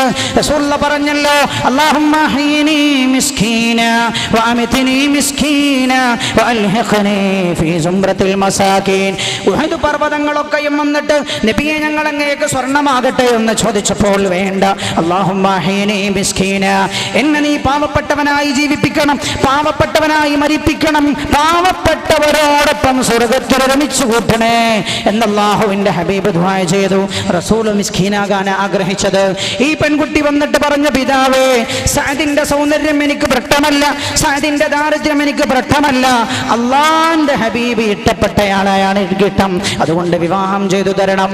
മഹാനാ സഅദ് വഹബി അദ്ദേഹത്തെ തിരിച്ചു വിളിച്ചിട്ട് പറഞ്ഞു, ഞാൻ വിവാഹം ചെയ്തു തരാം, മഹർ കൊടുക്കാൻ നിന്റെ കയ്യിൽ എന്തെങ്കിലും ഉണ്ടോ എന്ന് ചോദിച്ചു. അപ്പൊ പറഞ്ഞു, ഒന്നുമില്ല. സഅദ് നേരെ ഇലാ ഹദ്റത്തിൻ നബി സല്ലല്ലാഹു അലൈഹി വസല്ലം റസൂലുള്ളാഹിന്റെ സന്നിധിയിൽ ചെന്നു. റസൂലുള്ളാഹി ചോദിച്ചു, എന്തേ പറഞ്ഞത്? മഹാനായ സഅദ് റളിയല്ലാഹു അൻഹു ഉണ്ടായതൊക്കെ പറഞ്ഞു. രണ്ടാമതായി ആരുടെ മകൾ നിർബന്ധിച്ചതുകൊണ്ട് സമ്മതിച്ചു. യാ റസൂലല്ലാഹ്. റസൂലുള്ളാഹി ചോദിച്ചു, സഅദേ, നിങ്ങളുടെ കയ്യിൽ മഹർ കൊടുക്കാൻ വല്ലതുമുണ്ടോ? അപ്പൊ റസൂലുള്ളാഹിയോട് സഅദ് പറഞ്ഞു, ഇല്ല യാ റസൂലല്ലാഹ്, എൻ്റെ ഈ ആഗ്രഹവും ഞാനാകുന്ന ഈ തടിയുമല്ലാതെ മറ്റൊന്നും എൻ്റെ കയ്യിലില്ല യാ റസൂലല്ലാഹ്. ഉടനെ അതാ ഹബീബായ റസൂലുള്ളാഹി സല്ലല്ലാഹു അലൈഹി വസല്ലം സഅദിനെ വിളിച്ചിട്ട് പറഞ്ഞു, സഅദേ, എൻ്റെ ഉസ്മാൻ ഉണ്ടാകും വീട്ടിൽ റളിയല്ലാഹു അൻഹു. റസൂലുള്ളാഹിന്റെ എല്ലാ വിഷയത്തിലും മത്താണിയായിരുന്നു ഉസ്മാൻ, എല്ലാ വിഷയത്തിലും മത്താണി. എൻ്റെ ഉസ്മാൻ പറഞ്ഞാൽ കേൾക്കുമെന്ന് റസൂലുള്ളാഹിക്ക് അറിയാം. റസൂലുള്ളാഹി പറഞ്ഞു, എൻ്റെ ഉസ്മാൻ ഉണ്ടാകും വീട്ടിൽ. സഅദേ, ഉസ്മാനോട് ചെന്നിട്ട് വിവാഹത്തിന് ആവശ്യമായ പണം തരാൻ പറയൂ. സഅദേ, സഅദ് വീട്ടിലേക്ക് പോവുകയാണ്. ഉസ്മാൻ റളിയല്ലാഹു അൻഹുവിന്റെ വീട്ടിലേക്ക്, സയ്യിദുനാ ഉസ്മാൻ റളിയല്ലാഹു അൻഹുവിന്റെ വീട്ടിൽ ചെന്നു. ഉസ്മാൻ റളിയല്ലാഹു അൻഹുവിനോട് പണം വാങ്ങി, മഹറിനും വിവാഹത്തിനുമുള്ള ചെലവിന്റെ പണം വാങ്ങിയിട്ട് തിരിച്ചു വരുമ്പോഴാണ് യുദ്ധത്തിനുള്ള വിളിയാളം കേൾക്കുന്നത്. യുദ്ധത്തിന് പുറപ്പെടുക എന്ന ശബ്ദം കേൾക്കുകയാണ്. നിങ്ങൾ ആലോചിക്കണം എൻ്റെ പ്രിയപ്പെട്ടവരെ, അനിസ്ലാമികമായ ഇസ്ലാമിന്റെ ശത്രുവിനെതിരെ, അള്ളാഹുവിന്റെ ദീനിന്റെ എതിരാളികൾക്കെതിരെ, ദീൻ നശിപ്പിക്കുന്നവർക്കെതിരെ, അന്ധവിശ്വാസങ്ങൾക്കെതിരെ, ദുരാചാരങ്ങൾക്കെതിരെ അവർ അടരാടിയത് എങ്ങനെയായിരുന്നു? തിരിച്ചു വരുമ്പോഴായി ശബ്ദം കേൾക്കുന്നത്. മഹാനായ സഅദ് റളിയല്ലാഹു അൻഹു ഇതാ മഹർ വാങ്ങാനും വസ്ത്രം വാങ്ങാനും പോകുന്ന സഅദ് അങ്ങാടിയിലെത്തിയപ്പോൾ കേൾക്കുന്നത് യുദ്ധത്തിന് പുറപ്പെടണമെന്നാണ്. സഅദ് മഹർ വാങ്ങാൻ പോയ സഅദ് തന്റെ സഹധർമ്മിണിക്ക് വഹബിന്റെ മകൾക്ക്, സുന്ദരിയായ വഹബിന്റെ മകൾക്ക് വസ്ത്രം വാങ്ങാൻ പോയ സഅദ് അവിടെ വെച്ച് ആയുധം വാങ്ങുകയാണ്. ആയുധം വാങ്ങിയിട്ടതാ എങ്ങോട്ട് ചെല്ലുന്നവെന്നറിയുമോ? ഉഹദിന്റെ രണാങ്കണത്തിലേക്ക്. ഉഹദിന്റെ യുദ്ധം കൊടുതമ്പിരി കൊണ്ട് അതിശക്തമായ യുദ്ധം, ഭയങ്കരമായ യുദ്ധം നടന്നു. രണ്ടാമത്തെ ഘട്ടത്തിൽ ഒരുപാട് ആളപായമുണ്ടായി. ആ അപായത്തിൽ സഅദും ഷഹീദായി. പക്ഷേ സഅദ് മുഖം മൂടി ധരിച്ചിട്ട് ആ യുദ്ധത്തിന് വന്നത് എന്തേ കാരണം? യുദ്ധത്തിന് വരുന്നത് റസൂലുള്ളാഹി കണ്ടാൽ തന്നെ യുദ്ധത്തിൽ നിന്ന് പിന്തിരിപ്പിക്കുമോ എന്ന് കരുതിയിട്ട് മുഖം മൂടി ധരിച്ചാ വന്നത്, ആരും അറിയാതിരിക്കാൻ. കാരണം സഅദിന്റെ വിവാഹം നിശ്ചയിച്ചിട്ടുണ്ട്. ആ സഅദാണ് വരുന്നതെന്നറിഞ്ഞാൽ ഒരു പക്ഷെ അല്ലാഹുവിന്റെ ഹബീബ് സഅദിന്റെ ആ മനസ്സിന്റെ ആഗ്രഹമെന്ന് സാധിച്ചോട്ടെ എന്ന് കരുതി സഅദിനെ തിരിച്ചയച്ചേക്കാം. അത് മനസ്സിലാക്കിയിട്ട് സഅദ് മുഖം മൂടി ധരിച്ചു വന്നു. ഗംഭീരമായ പോരാട്ടത്തിൽ സഅദ് ഷഹീദായി. അല്ലാഹുവിന്റെ ഹബീബ് നബിയുനാ മുഹമ്മദ് മുസ്തഫ സല്ലല്ലാഹു അലൈഹി വസല്ലം യുദ്ധം കഴിയുകയാണ്. യുദ്ധം കഴിഞ്ഞ രണാങ്കണത്തിലൂടെ റസൂലുള്ളാഹി നടന്നു നോക്കി സല്ലല്ലാഹു അലൈഹി വസല്ലം. മരണപ്പെട്ട ആളുകൾ ആരൊക്കെയെന്ന് സ്വഹാബത്തിനോട് തിരക്കിയപ്പോഴാണ് ശുഹദാക്കളുടെ കൂട്ടത്തിൽ ഒരാളുടെ മുഖം മൂടി ധരിച്ചു കിടക്കുകയാണ്. റസൂലുള്ളാഹി ചോദിച്ചു, സ്വഹാബ ആരാണത്? ആരാണ് സ്വഹാബ അത്? അവർ മുഖം മൂടി അടിച്ചു നോക്കുമ്പോൾ നാളെ വിവാഹം നടക്കേണ്ട സഅദാണ് ഉഹുദിന്റെ രണാങ്കണത്തിൽ ഷഹീദായിരിക്കുന്നത്. എന്റെ ചെറുപ്പക്കാരെ, ഇങ്ങനെ കൈവന്ന ദീനാണിത്. ദീന നശിപ്പിക്കാൻ ശ്രമിച്ചവൻക്കെതിരെ ചൈനയിലെ വൻമതിൽ പോലെ ശക്തമായി ഉറച്ചു നിൽക്കേണ്ടത് നമ്മുടെ ദൗത്യമാണ്. ഈ ഉമ്മത്തിനെ എന്നും ഉയർത്തിപ്പിടിക്കേണ്ടതും നമ്മൾ തന്നെയാണ്. റസൂലുള്ളാഹി സ്വല്ലല്ലാഹു അലൈഹി വസല്ലമ തങ്ങളുടെ സമുദായത്തിന്റെ ഇസ്സത്ത് നിലനിർത്തേണ്ടതും നമ്മൾ തന്നെയാണ്. അതിന് വിഘ്നമാകുന്നതൊന്നും ഉണ്ടാകരുത് എന്ന് ഞാൻ ഓർമ്മപ്പെടുത്തുന്നു. ഇന്നത്തെ പെൺകുട്ടികൾ കരയുകയാണ്, അവരെ രക്ഷപ്പെടുത്തണം. പലിശയിൽ വിവാഹം കഴിഞ്ഞിട്ട് പലിശയിൽ മുങ്ങിക്കുളിച്ചു കരയുന്ന, ആഖിറത്തിൽ എൻ്റെ അവസ്ഥ എന്താകുമെന്ന് ആലോചിക്കുന്ന പിതാക്കന്മാരെ പലിശയിൽ നിന്ന് രക്ഷപ്പെടുത്തണം. വാവിട്ട് നെടുവേർപ്പെട്ട് കരയുന്ന, നാളെ പടത്തിൽ കൊണ്ടുപോയി വെക്കാൻ 1,00,000 ഉറുപ്പികയിൽ പുതിയാപ്പള ഇറങ്ങിപ്പോകും. 75,000 ആയിട്ടുള്ളൂ, 25,000 കിട്ടിയിട്ടില്ല. നെടുവേർപ്പെട്ട് കരയുന്ന, രാത്രി കടന്നുറങ്ങിയിട്ട് ഉറക്ക് വരാതെ കണ്ണുനീർ കിടക്കുന്ന വിരിപ്പിന്റെ തലയെടുത്ത് കണ്ണുനീർ തുടക്കുന്ന ഉമ്മമാരുടെ ആശ്വാസമായി മാറാനും കഴിയണം നമ്മൾ. ഉച്ചനീചത്വങ്ങൾക്കെതിരെ നമ്മൾ ശ്രദ്ധിക്കണം. എന്റെ ചെറുപ്പക്കാരോട് ഒന്നുകൂടെ ഞാൻ ഓർമ്മപ്പെടുത്തുന്നു, കല്യാണ രാവുകൾ കരച്ചിലിന്റെ രാത്രികളായിട്ടുണ്ട്. കല്യാണ ദിവസങ്ങൾ കരച്ചിലിന്റെ ദിവസങ്ങളായിട്ടുണ്ട്. സമൂഹത്തിൽ നടമാടി വരുന്ന ദുരാചാരങ്ങൾ കാരണം, മഹാദുരാചാരങ്ങൾ. ഒരാൾ പുതിയാപ്പള ഇറങ്ങിപ്പോകുന്നത് കരഞ്ഞു പോകേണ്ട അവസ്ഥ വന്നിട്ടുണ്ട്. പുതിയാപ്പള പോവുക എന്നത് വലിയ ശിക്ഷയായി മാറിയ കാലഘട്ടമാണല്ലോ ഇത്. വലിയ ശിക്ഷയായി മാറിയിട്ടുണ്ട്. JCBയിൽ പുതിയാപ്പളയെ കൊണ്ടുപോവുക. ഈയിടെ ഒരു കല്യാണം കഴിഞ്ഞു, പൈലറ്റായിരുന്നു അയാൾ. പൈലറ്റായ ആളെ പുതിയാപ്പളയായി കൊണ്ടുപോകുന്നത് കെട്ടിച്ചമച്ചുണ്ടാക്കിയ എയറോപ്ലെയിനിൽ പൈലറ്റിന്റെ സീറ്റിലിരുത്തിയിട്ട്, എന്നിട്ടോ പുതിയാപ്പള പോകാൻ വേണ്ടി കുളിക്കാൻ മാറ്റാൻ വേണ്ടി കൊണ്ടുപോകുമ്പോൾ സുഹൃത്തുക്കൾ എന്ന് പറഞ്ഞാൽ എന്തിനാ? സൗഹൃദ വലയം. ആരാണ് സുഹൃത്ത്? തനിക്കുണ്ടാകുന്ന നന്മയിൽ സന്തോഷിക്കുകയും തനിക്ക് വരുന്ന ദുരഭിമാനത്തിൽ നിന്ന് രക്ഷപ്പെടുത്തുകയും ചെയ്യുന്നവനാ യഥാർത്ഥ സുഹൃത്ത്. എന്നിട്ട് കൊണ്ടുപോയിട്ടോ മാറ്റിക്കാൻ വേണ്ടി റൂമിലേക്ക് കൊണ്ടുപോകുമ്പോ വാപ്പയോടും ഉമ്മയോടും ചെന്നിട്ട് ചോദിക്കുകയാണ്, എന്തേ എന്നാൽ ഞങ്ങൾ മയ്യത്ത് കുളിപ്പിച്ചോട്ടെ എന്ന്. നിന്നെ കുറിച്ച് മയ്യത്തെന്ന് പറയുന്നവനാണോ നിന്റെ സുഹൃത്ത്? എന്നാൽ പിന്നെ ഞങ്ങൾ മയ്യത്ത് കുളിപ്പിച്ചോട്ടെ. ആരോടോ ചോദിച്ചപ്പോ എന്നോട് പറഞ്ഞതൊക്കെ ഒരു ജോളിയല്ലേ എന്ന് പറഞ്ഞു. നിന്നെ കുറിച്ചത് പറഞ്ഞാൽ നിനക്ക് തിരിച്ചു മനസ്സിലാവും. സ്വന്തം മാതാവിനോട് സന്തോഷിക്കേണ്ട ഒരു ദിവസം, മാതാവിനെ സന്തോഷിപ്പിക്കേണ്ട ഒരു ദിവസം.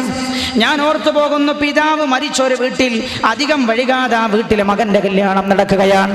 ചെറുപ്പക്കാർ, ഉമ്മ ദുഃഖത്തിലാണ്, വാപ്പയില്ലാത്ത ദുഃഖത്തിൽ. ഈ ചെറുപ്പക്കാരനും ആ ദുഃഖത്തിലാണ്. ഈ ചെറുപ്പക്കാരനെ മാറ്റിക്കാൻ കൊണ്ടുപോകുമ്പോൾ ദുഃഖം തളം കെട്ടി നിൽക്കുന്ന ആ വീട്ടിലെ ആ ഉമ്മയുടെ മുഖത്ത് നോക്കി ചെറുപ്പക്കാർ ചോദിക്കാൻ, എന്നാൽ ഞങ്ങൾ മയ്യത്ത് കുളിപ്പിച്ചോട്ടെ? എന്നാൽ നീ മയ്യിത്താകണം എന്ന് ആഗ്രഹിക്കുന്നവനാണോ നിന്റെ സുഹൃത്ത്? പിന്നെ മാറ്റിച്ചു പുറത്തിറങ്ങി പുതിയാപ്പളയായി വീട്ടിൽ നിന്ന് ഇറങ്ങുമ്പോൾ ചോദിക്കുകയാണ് ഉമ്മയോട്, എന്നാൽ പിന്നെ എന്നാൽ മാറ്റിക്കുമ്പോൾ അവനോട് ചോദിക്കുന്നത്, എന്നാൽ ഞങ്ങൾ ഉമ്മ കഫം ചെയ്തോട്ടെ? പുതിയാപ്പളയായി വീട്ടിൽ നിന്ന് ഇറങ്ങുമ്പോൾ ഉമ്മയോട് ചോദിക്കാണ്, ഉമ്മ എന്നാൽ പിന്നെ ഞങ്ങൾ മയ്യത്തെടുത്തോട്ടെ? ഇതൊക്കെയാണോ നിന്നെ ഹബീബ് പഠിപ്പിച്ച സംസ്കാരം? എൻ്റെ ഇസ്ലാമിന്റെ ചെറുപ്പക്കാരെ ചിന്തിക്കൂ. കല്യാണത്തിന്റെ പകലുകളിൽ പൊട്ടിക്കപ്പെടുന്ന 5000 1000-ന്റെയും 10000-ന്റെയും 25,000-ന്റെയും വെടിക്കെട്ടുകളും പടക്കക്കെട്ടുകളും ഉണ്ടെങ്കിൽ ഈ സമുദായത്തിലെ എത്ര സഹോദരിമാർ രക്ഷപ്പെടുമായിരുന്നു? ധൂർത്തിന്റെ കല്യാണങ്ങൾ, വീഡിയോക്കാരന് കൊടുക്കുന്ന ഒരു 10,000 അല്ലെങ്കിൽ ഒരു 5,000 അങ്ങനെയുള്ള ഒരു 20 മുതലാളിമാരുടെ വീഡിയോക്കാർക്ക് കൊടുക്കുന്ന പണമുണ്ടെങ്കിൽ ഈ സമൂഹത്തിലെ എത്ര പാവപ്പെട്ട കുടുംബങ്ങൾക്ക് ആശ്വാസമാകുമായിരുന്നു? നീ ചെയ്തതെന്താ? വീഡിയോക്കാരൻ വന്നിട്ട് എല്ലാ സ്ഥലത്തും വന്ന ആണ് പെണ്ണെന്ന് വ്യത്യാസമില്ല, നിന്റെ വീട്ടിന്റെ എല്ലാ സ്ഥലങ്ങളിലും കയറി വന്നിട്ട് നിന്റെ സ്ത്രീകളെ ശരീരത്തോട് ശരീരം ചേർന്ന് പോലും നീ അവൻ നിൽക്കുന്നത് കണ്ടെത്ത പോലും നിനക്കൊരു ലജ്ജ തോന്നിയില്ല. വളരെ ഗൗരവത്തിൽ ചിന്തിക്കേണ്ട വിഷയം. ഇതിനൊക്കെ ചെലവഴിക്കുന്ന പണമുണ്ടെങ്കിൽ ഈ സമൂഹത്തിന്റെ പാവങ്ങളെ കണ്ണുനീരിൽ നിന്ന് രക്ഷപ്പെടുത്താനും കഴിയുമായിരുന്നില്ലേ നമുക്ക്? അല്ലാഹു സുബ്ഹാനഹു വ തആല നമുക്കതിന് തൗഫീഖ് നൽകുമാറാകട്ടെ, അല്ലാഹു അനുഗ്രഹിക്കുമാറാകട്ടെ. അന്ന് റസൂലുള്ളാഹിന്റെ കാലഘട്ടത്തിൽ സ്ത്രീ പെൺകുഞ്ഞുങ്ങൾ മണ്ണിലായിരുന്നു കുഴിച്ചു മൂടപ്പെട്ടിരുന്നത്. ഇന്ന് പണച്ചാക്കിലാണ്, സ്വർണത്തിന്റെ കെട്ടുകളിലാണ്. അതുകൊണ്ട് അന്ന് പെണ്ണെന്ന മണ്ണിൽ നിന്ന് സ്ത്രീകളെ രക്ഷപ്പെടുത്താൻ ശ്രമിച്ച മുത്തനബിയുടെ അനുയായികളായ നമ്മൾ ഇന്ന് ദുരാചാരങ്ങളിൽ നിന്ന് ഉമ്മത്തിനെ രക്ഷപ്പെടുത്താൻ ശ്രമിക്കണം. അല്ലാഹു തൗഫീഖ് നൽകട്ടെ. ഈ ദുരാചാരങ്ങൾക്കൊന്നും കൂട്ടുനിൽക്കരുത്. അതേപോലെ കല്യാണ വീട്ടിൽ പടക്കം പൊട്ടിക്കുക. സമസ്ത കേരള ജംഇയ്യത്തുൽ ഉലമായുടെ ജനറൽ സെക്രട്ടറി ആദരണീയരായ ചെറുശ്ശേരി ജൈനുദ്ദീൻ മുസ്ലിയാർ, അല്ലാഹുവിற்கு ദീർഘായുസ്സ് നൽകുമാറാകട്ടെ. കേരളത്തിലെ മഹാനായ പാണക്കാട് സയ്യിദ് മുഹമ്മദ് അലി ശിഹാബ് തങ്ങളവരുടെ കാലശേഷം ഈ പ്രദേശത്തിന്റെ ആത്മീയ നേതാവ് മഹാനായ സയ്യിദ് ഹൈദർ അലി ശിഹാബ് തങ്ങൾ നിക്കാഹ് ചെയ്യുന്നത്, ഹൈദർ അലി ശിഹാബ് തങ്ങൾ ദുആ ചെയ്യുന്നതോ മഹാനായ ചെറുശ്ശേരി ഉസ്താദ് അവിടെയുണ്ട്. ആ വേദിയിലാണ് പടക്കം പൊട്ടാൻ തുടങ്ങി. നിക്കാഹ് കഴിഞ്ഞ പാടെ പടക്കം പൊട്ടിയപ്പോൾ ദുആ ചെയ്യുന്നവർ നേതാക്കൾ ദുആ നിർത്തി പടക്കം പൊട്ടിയിട്ട് ദുആ ചെയ്യാമെന്ന് കരുതി. രണ്ടാമത് പടക്കം പൊട്ടിക്കഴിഞ്ഞ് വീണ്ടും ദുആ ചെയ്യാൻ തുടങ്ങി. വീണ്ടും പടക്കം പൊട്ടാൻ തുടങ്ങി. വീണ്ടും അവർ ദുആ നടത്തി. വീണ്ടും പടക്കം പൊട്ടൽ നിലച്ചപ്പോൾ വീണ്ടും ദുആ ചെയ്യാൻ തുടങ്ങി. വീണ്ടും പടക്കം പൊട്ടി. ദുരാചാരം ഇക്റാമില്ലാത്ത എന്റെ സമൂഹത്തിൽ വലിയവരെ ആദരിക്കാത്ത കാലമാണ് ഏറ്റവും വലിയ നാശത്തിന്റെ കാലമെന്ന് മുഹമ്മദ് മുസ്തഫ സല്ലല്ലാഹു അലൈഹി വസല്ലം. ഈ ജാതി ദുരാചാരങ്ങൾക്കും എന്നിട്ട് എന്തുണ്ടായി എന്നറിയോ? വിവാഹത്തിന്റെ വേദിയിൽ നിന്ന് ദുആ ചെയ്തിട്ട് അവരങ്ങനെ ഇറങ്ങിപ്പോയി. ആര്? കേരളത്തിന്റെ 2 പ്രധാനപ്പെട്ട നേതാക്കൾ, മുസ്ലിം ഉമ്മത്തിന്റെ കടിഞ്ഞാൻ പിടിക്കുന്നവർ. ഭക്ഷണം പോലും ആ വീട്ടിൽ വെച്ച് കടിച്ചില്ല. ആ വീട്ടുകാരന്റെ കണ്ണ് കരഞ്ഞു കലങ്ങി. അയാൾ പറഞ്ഞു, ഞാനിതറിയില്ല. അറിയുമെങ്കിലും ഇല്ലെങ്കിലും ശരി, ആരാണ് അതിന് ഉത്തരവാദിത്തം തലവെക്കേണ്ടി വരിക? ആലോചിക്കൂ എൻ്റെ ചെറുപ്പക്കാരെ. മറ്റൊരു സംഭവമോ, വീട്ടിന്റെ മുറ്റത്ത് പുതിയാപ്പള്ള കൊണ്ടുപോയി നിർത്തിയിട്ട് വീട്ടുകാരനോട് പറയാം, പുതിയാപ്പള്ള വിട്ടു തരണമെങ്കിൽ 10,000 തരണം, 25,000 തരണം. നിന്റെതാണോ ഇത്? എവിടെന്നാ ഈ സംസ്കാരം പഠിച്ചത്? ഇപ്പൊ നിങ്ങൾ അറിഞ്ഞോ, കല്യാണപ്പന്തലിന് തീപിടിച്ചു, എന്നിട്ടോ ആളുകൾ തീവന്തു സന്തോഷിക്കേണ്ട കല്യാണത്തിന്റെ ദിവസം വീട്ടിലാകെ ദുഃഖമായി. ഈ ദുരാചാരങ്ങൾ വർദ്ധിച്ചിട്ട് തമ്മാടിത്തരം വർദ്ധിച്ചു. നമ്മളത് നിയന്ത്രിക്കുമെന്ന് അന്യസമൂഹം കരുതി. നമ്മൾ നിശ്ചലരായിരുന്നു. നമ്മുടെ സമൂഹത്തിന്റെ ആളുകൾ നിശ്ചലനായി നിന്നപ്പോൾ അല്ലാഹു അന്യ സമുദായങ്ങൾക്ക് നമ്മളെ നിയന്ത്രിക്കാനുള്ള ബോധം കൊടുത്തു. നിങ്ങൾ വായിച്ചോ, കണ്ണൂർ ജില്ലയിലെ ഓരോ പ്രദേശത്തും പൊതുസമൂഹം കമ്മിറ്റി രൂപീകരിച്ചിരിക്കുകയാണ്. പൊതുസമൂഹം എന്ന് പറഞ്ഞാൽ ആരാ? അമുസ്ലിങ്ങൾ ചേർന്ന് കമ്മിറ്റി രൂപീകരിച്ചു. എന്തിന്? മാപ്പളമാരുടെ കല്യാണത്തിലെ തമ്മാടിത്തരങ്ങൾ നിർത്തൽ ചെയ്യാൻ. ആരാ നമ്മൾ തമ്മാടിത്തരം ചെയ്യുന്നവരായിരുന്നില്ല. തമ്മാടിത്തരത്തിൽ നിന്ന് ലോകത്തെ രക്ഷിക്കാൻ ശ്രമിച്ചവരായിരുന്നു നമ്മൾ. അതല്ലേ PK ഹിറ്റി പറഞ്ഞത്? PK ഹിറ്റി ദി അറബ്സ് എന്ന ഗ്രന്ഥത്തിൽ പറഞ്ഞല്ലോ, മുസ്ലിം Spain wrote the glorious chapter in the history of medieval Europe. മധ്യകാല യൂറോപ്പിന്റെ ചരിത്രത്തിൽ സുവർണ ലിപികളുടെ ചരിത്രം രേഖപ്പെടുത്തിയവരാണ് മുസ്ലിങ്ങളെന്ന് എഴുതിപ്പിച്ചത് PK ഹിറ്റിയുടെ കരങ്ങൾ കൊണ്ട് എഴുതേണ്ടി വന്നു. PK ഹിറ്റി അമുസ്ലിമാൻ. ചരിത്രകാരൻ ചെറുപ്പക്കാരനാണ്. അയാൾ എഴുതി, അറ്റ്ലാന്റിക്കിന്റെ തീരത്ത് യൂറോപ്പുകാർ കക്ക പെറുക്കി ഉടുത്തതടിച്ചു നടക്കുന്ന കാലഘട്ടത്തിൽ യൂറോപ്പുകാർക്ക് സംസ്കാരം പഠിപ്പിച്ചവരാണ് മുസ്ലിങ്ങൾ. എൻ്റെ ചെറുപ്പക്കാരെ, ഇന്ന് നമ്മൾ സംസ്കാരം പഠിപ്പിക്കാൻ, നമ്മുടെ സംസ്കാരം പഠിപ്പിക്കാൻ മറ്റുള്ളവർ ഏകോപിച്ചിരിക്കുകയാണ്. ഈ അനർത്ഥങ്ങളിൽ നിന്ന് ഉമ്മത്തിനെ രക്ഷപ്പെടുത്താൻ അള്ളാഹു നമുക്ക് തൗഫീഖ് നൽകുമാറാകട്ടെ, അള്ളാഹു അനുഗ്രഹിക്കുമാറാകട്ടെ. കബിയേ നൗജവാൻ മുസ്ലിം തദബ്ബുർ ബി കിയാ തൂനെ वो क्या गर्दन था तू जिसका है टूटा हुआ तारा, तुझे उस कौम ने पाला है आगोशे मोहब्बत में कुचल डाला था जिसने पाँव में ताजे सरेदारा, तमद्दुना फिरिन खल्लाक आईने जहानदारी वो सहराए अरब क्या शतरबानों का शहवारा, वो सहराए अरब क्या था वो शतरबानों का गहवारा. കടൽ മരുഭൂമികൾ മാത്രമല്ല, കടലുകൾ പോലും കപ്പലില്ലാതെ താണ്ടിയിട്ട് അനർത്ഥങ്ങൾക്കെതിരെ അണിനിരന്നവരായിരുന്നു പൂർവികന്മാർ. ആ പൂർവികന്മാരുടെ വഴിയിലാണ് നീ കടന്നു വന്നത്. കിസ്റയോട് കൈസറിനോട് യുദ്ധം ചെയ്യാൻ മറുഭാഗത്ത്, നദിയുടെ മറുഭാഗത്ത് ശത്രുക്കൾ ഒരുമിച്ച് കൂടിയിരിക്കുകയാണ്. ഈ ഭാഗത്താണ് മുസ്ലിങ്ങൾ ഉള്ളത്. ശത്രുക്കൾ വെല്ലുവിളിക്കുന്നു, ധൈര്യമുണ്ടെങ്കിൽ ഇങ്ങ് കടന്നു വാടാ. ഇവരുടെ കയ്യിൽ വേണ്ട വിധം പാടില്ല, ഇവരുടെ കയ്യിൽ ഒട്ടകങ്ങളില്ല. എന്നിട്ടല്ലേ കടൽ കടന്നു പോകാൻ കപ്പൽ, സമുദ്രം പുഴ കടന്നു പോകാൻ വഞ്ചി, അതുപോലും ഇവരുടെ കയ്യിലില്ല. അപ്പോഴാണ് ധൈര്യമുണ്ടെങ്കിൽ ഇങ്ങ് വാടാ എന്ന വെല്ലുവിളി കേട്ടത്. അപ്പോഴതാ അള്ളാഹുവിന്റെ റബ്ബിന്റെ ആജ്ഞപ്രകാരമാണല്ലോ ഇതൊക്കെ സഞ്ചരിക്കുന്നത്. വെള്ളത്തിലേക്ക് ബിസ്മില്ലാഹിർ റഹ്മാനിർ റഹീം, പ്രപഞ്ചനാഥനായ റബ്ബിനെ വെല്ലുവിളിക്കുന്നവർക്കെതിരെ റബ്ബിന്റെ കൽപ്പന പ്രകാരം സഞ്ചരിക്കുന്ന വെള്ളത്തിന് മുകളിലേക്ക് കാലം എടുത്തു വെച്ചിട്ട് ഓടിച്ചെന്നവർ ശത്രു സൈന്യം അവരുടെ വരവ് കണ്ട പാടെ ഓടിപ്പോയി. ഈ രീതിയിലുള്ള ധീരമായ പ്രവർത്തനങ്ങൾ ചെയ്തവരുടെ പിന്തലമുറക്കാരനാണ് നീ. കബീനോ ജവാൻ മുസ്ലിം തദബ്ബുർ ബി കിയാ തൂനെ वो क्या गर्दन था तू जिसका है टूटा हुआ तारा, तुझे उस कौम ने पाला है आगोशे मोहब्बत में कुचल डाला था जिसने पाँव में ताजे सरेदारा. കിസ്റയുടെയും കൈസറിന്റെയും കോട്ടക്കൊത്തളങ്ങളെ ഒരൊറ്റ കാലുകൊണ്ട് തട്ടിത്തെറിപ്പിച്ചവരാണ് നിന്റെ പൂർവികന്മാർ. ആ പൂർവികന്മാരുടെ അനുയായികളാ നീ. അധർമ്മത്തിന് കൂട്ടുനിൽക്കരുത്, അസത്യത്തിന്റെ പിന്നിൽ നിൽക്കരുത്, മുത്തുനബിയുടെ അനുയായിയാകണം. തമദ്ദുന്നാ ഫിരിൻ ഖല്ലാഖ് ഐനെ ജഹൻദാരി വസഹറായെ അറബ് ക്യാ താ വശതർബാനാം ക ഗഹവാര, വസഹറായെ അറബ് യാനി ശുതർബാനാം ക ഗഹവാര. അങ്ങനെ അവർ ധീരമായ മുന്നേറ്റത്തിലൂടെ അവർ ലോകമാകമാനം കീഴ്പ്പെടുത്താനും കഴിഞ്ഞതും അവർക്ക് അതുകൊണ്ടാണ്. ഇസ്ലാമിന്റെ സുന്ദരമായ സംസ്കാരത്തിലേക്ക് തിരിച്ചുപോയതുകൊണ്ട് അള്ളാഹു കരഞ്ഞു കണ്ണുനീരൊലിപ്പിക്കുന്ന ഈ ഉമ്മത്തിലെ കട്ടപ്പെട്ടവർ അള്ളാഹു രക്ഷപ്പെടുത്തുമാറാകട്ടെ. പുതിയാപ്പിളമാരുടെ പീഡനം സഹിക്കാൻ കഴിയാതെ കഴിയുന്ന സഹോദരിമാരെ കുടുംബത്തെ അള്ളാഹു അവർക്ക് ആശ്വാസം നൽകി അനുഗ്രഹിക്കുമാറാകട്ടെ. ദുരാചാരത്തിൽ നിന്ന് ഈ ഉമ്മത്തിനെ മോചിപ്പിക്കാൻ അള്ളാഹു തൗഫീഖ് നൽകട്ടെ. അതുകൊണ്ട് തൻ്റെ ഇടമുള്ള ചെറുപ്പക്കാർ ചെയ്യേണ്ടത് അധ്വാനിക്കണം. അള്ളാഹു തന്ന ആരോഗ്യം കൊണ്ട്, അധ്വാനിച്ചുണ്ടാക്കുന്ന പണം കൊണ്ട് ഞാനൊരു കുട്ടിയെ ജീവിതത്തിലേക്ക് കൊണ്ടുവരുമെന്ന് തീരുമാനിക്കൂ. അള്ളാഹു എന്നാൽ നമ്മളെ ഏറ്റെടുക്കും. സല്ലല്ലാഹു അലാ മുഹമ്മദ് സല്ലല്ലാഹു അലൈഹി വസല്ലം, സല്ലല്ലാഹു അലാ മുഹമ്മദ് وعليه وسلم, صلى الله على محمد صلى الله عليه وسلم. اللهم صل على محمد يا ربي صل عليه وسلم. صل على جميع الأنبياء والمرسلين والحمد لله رب العالمين. السلام عليكم ورحمة الله وبركاته.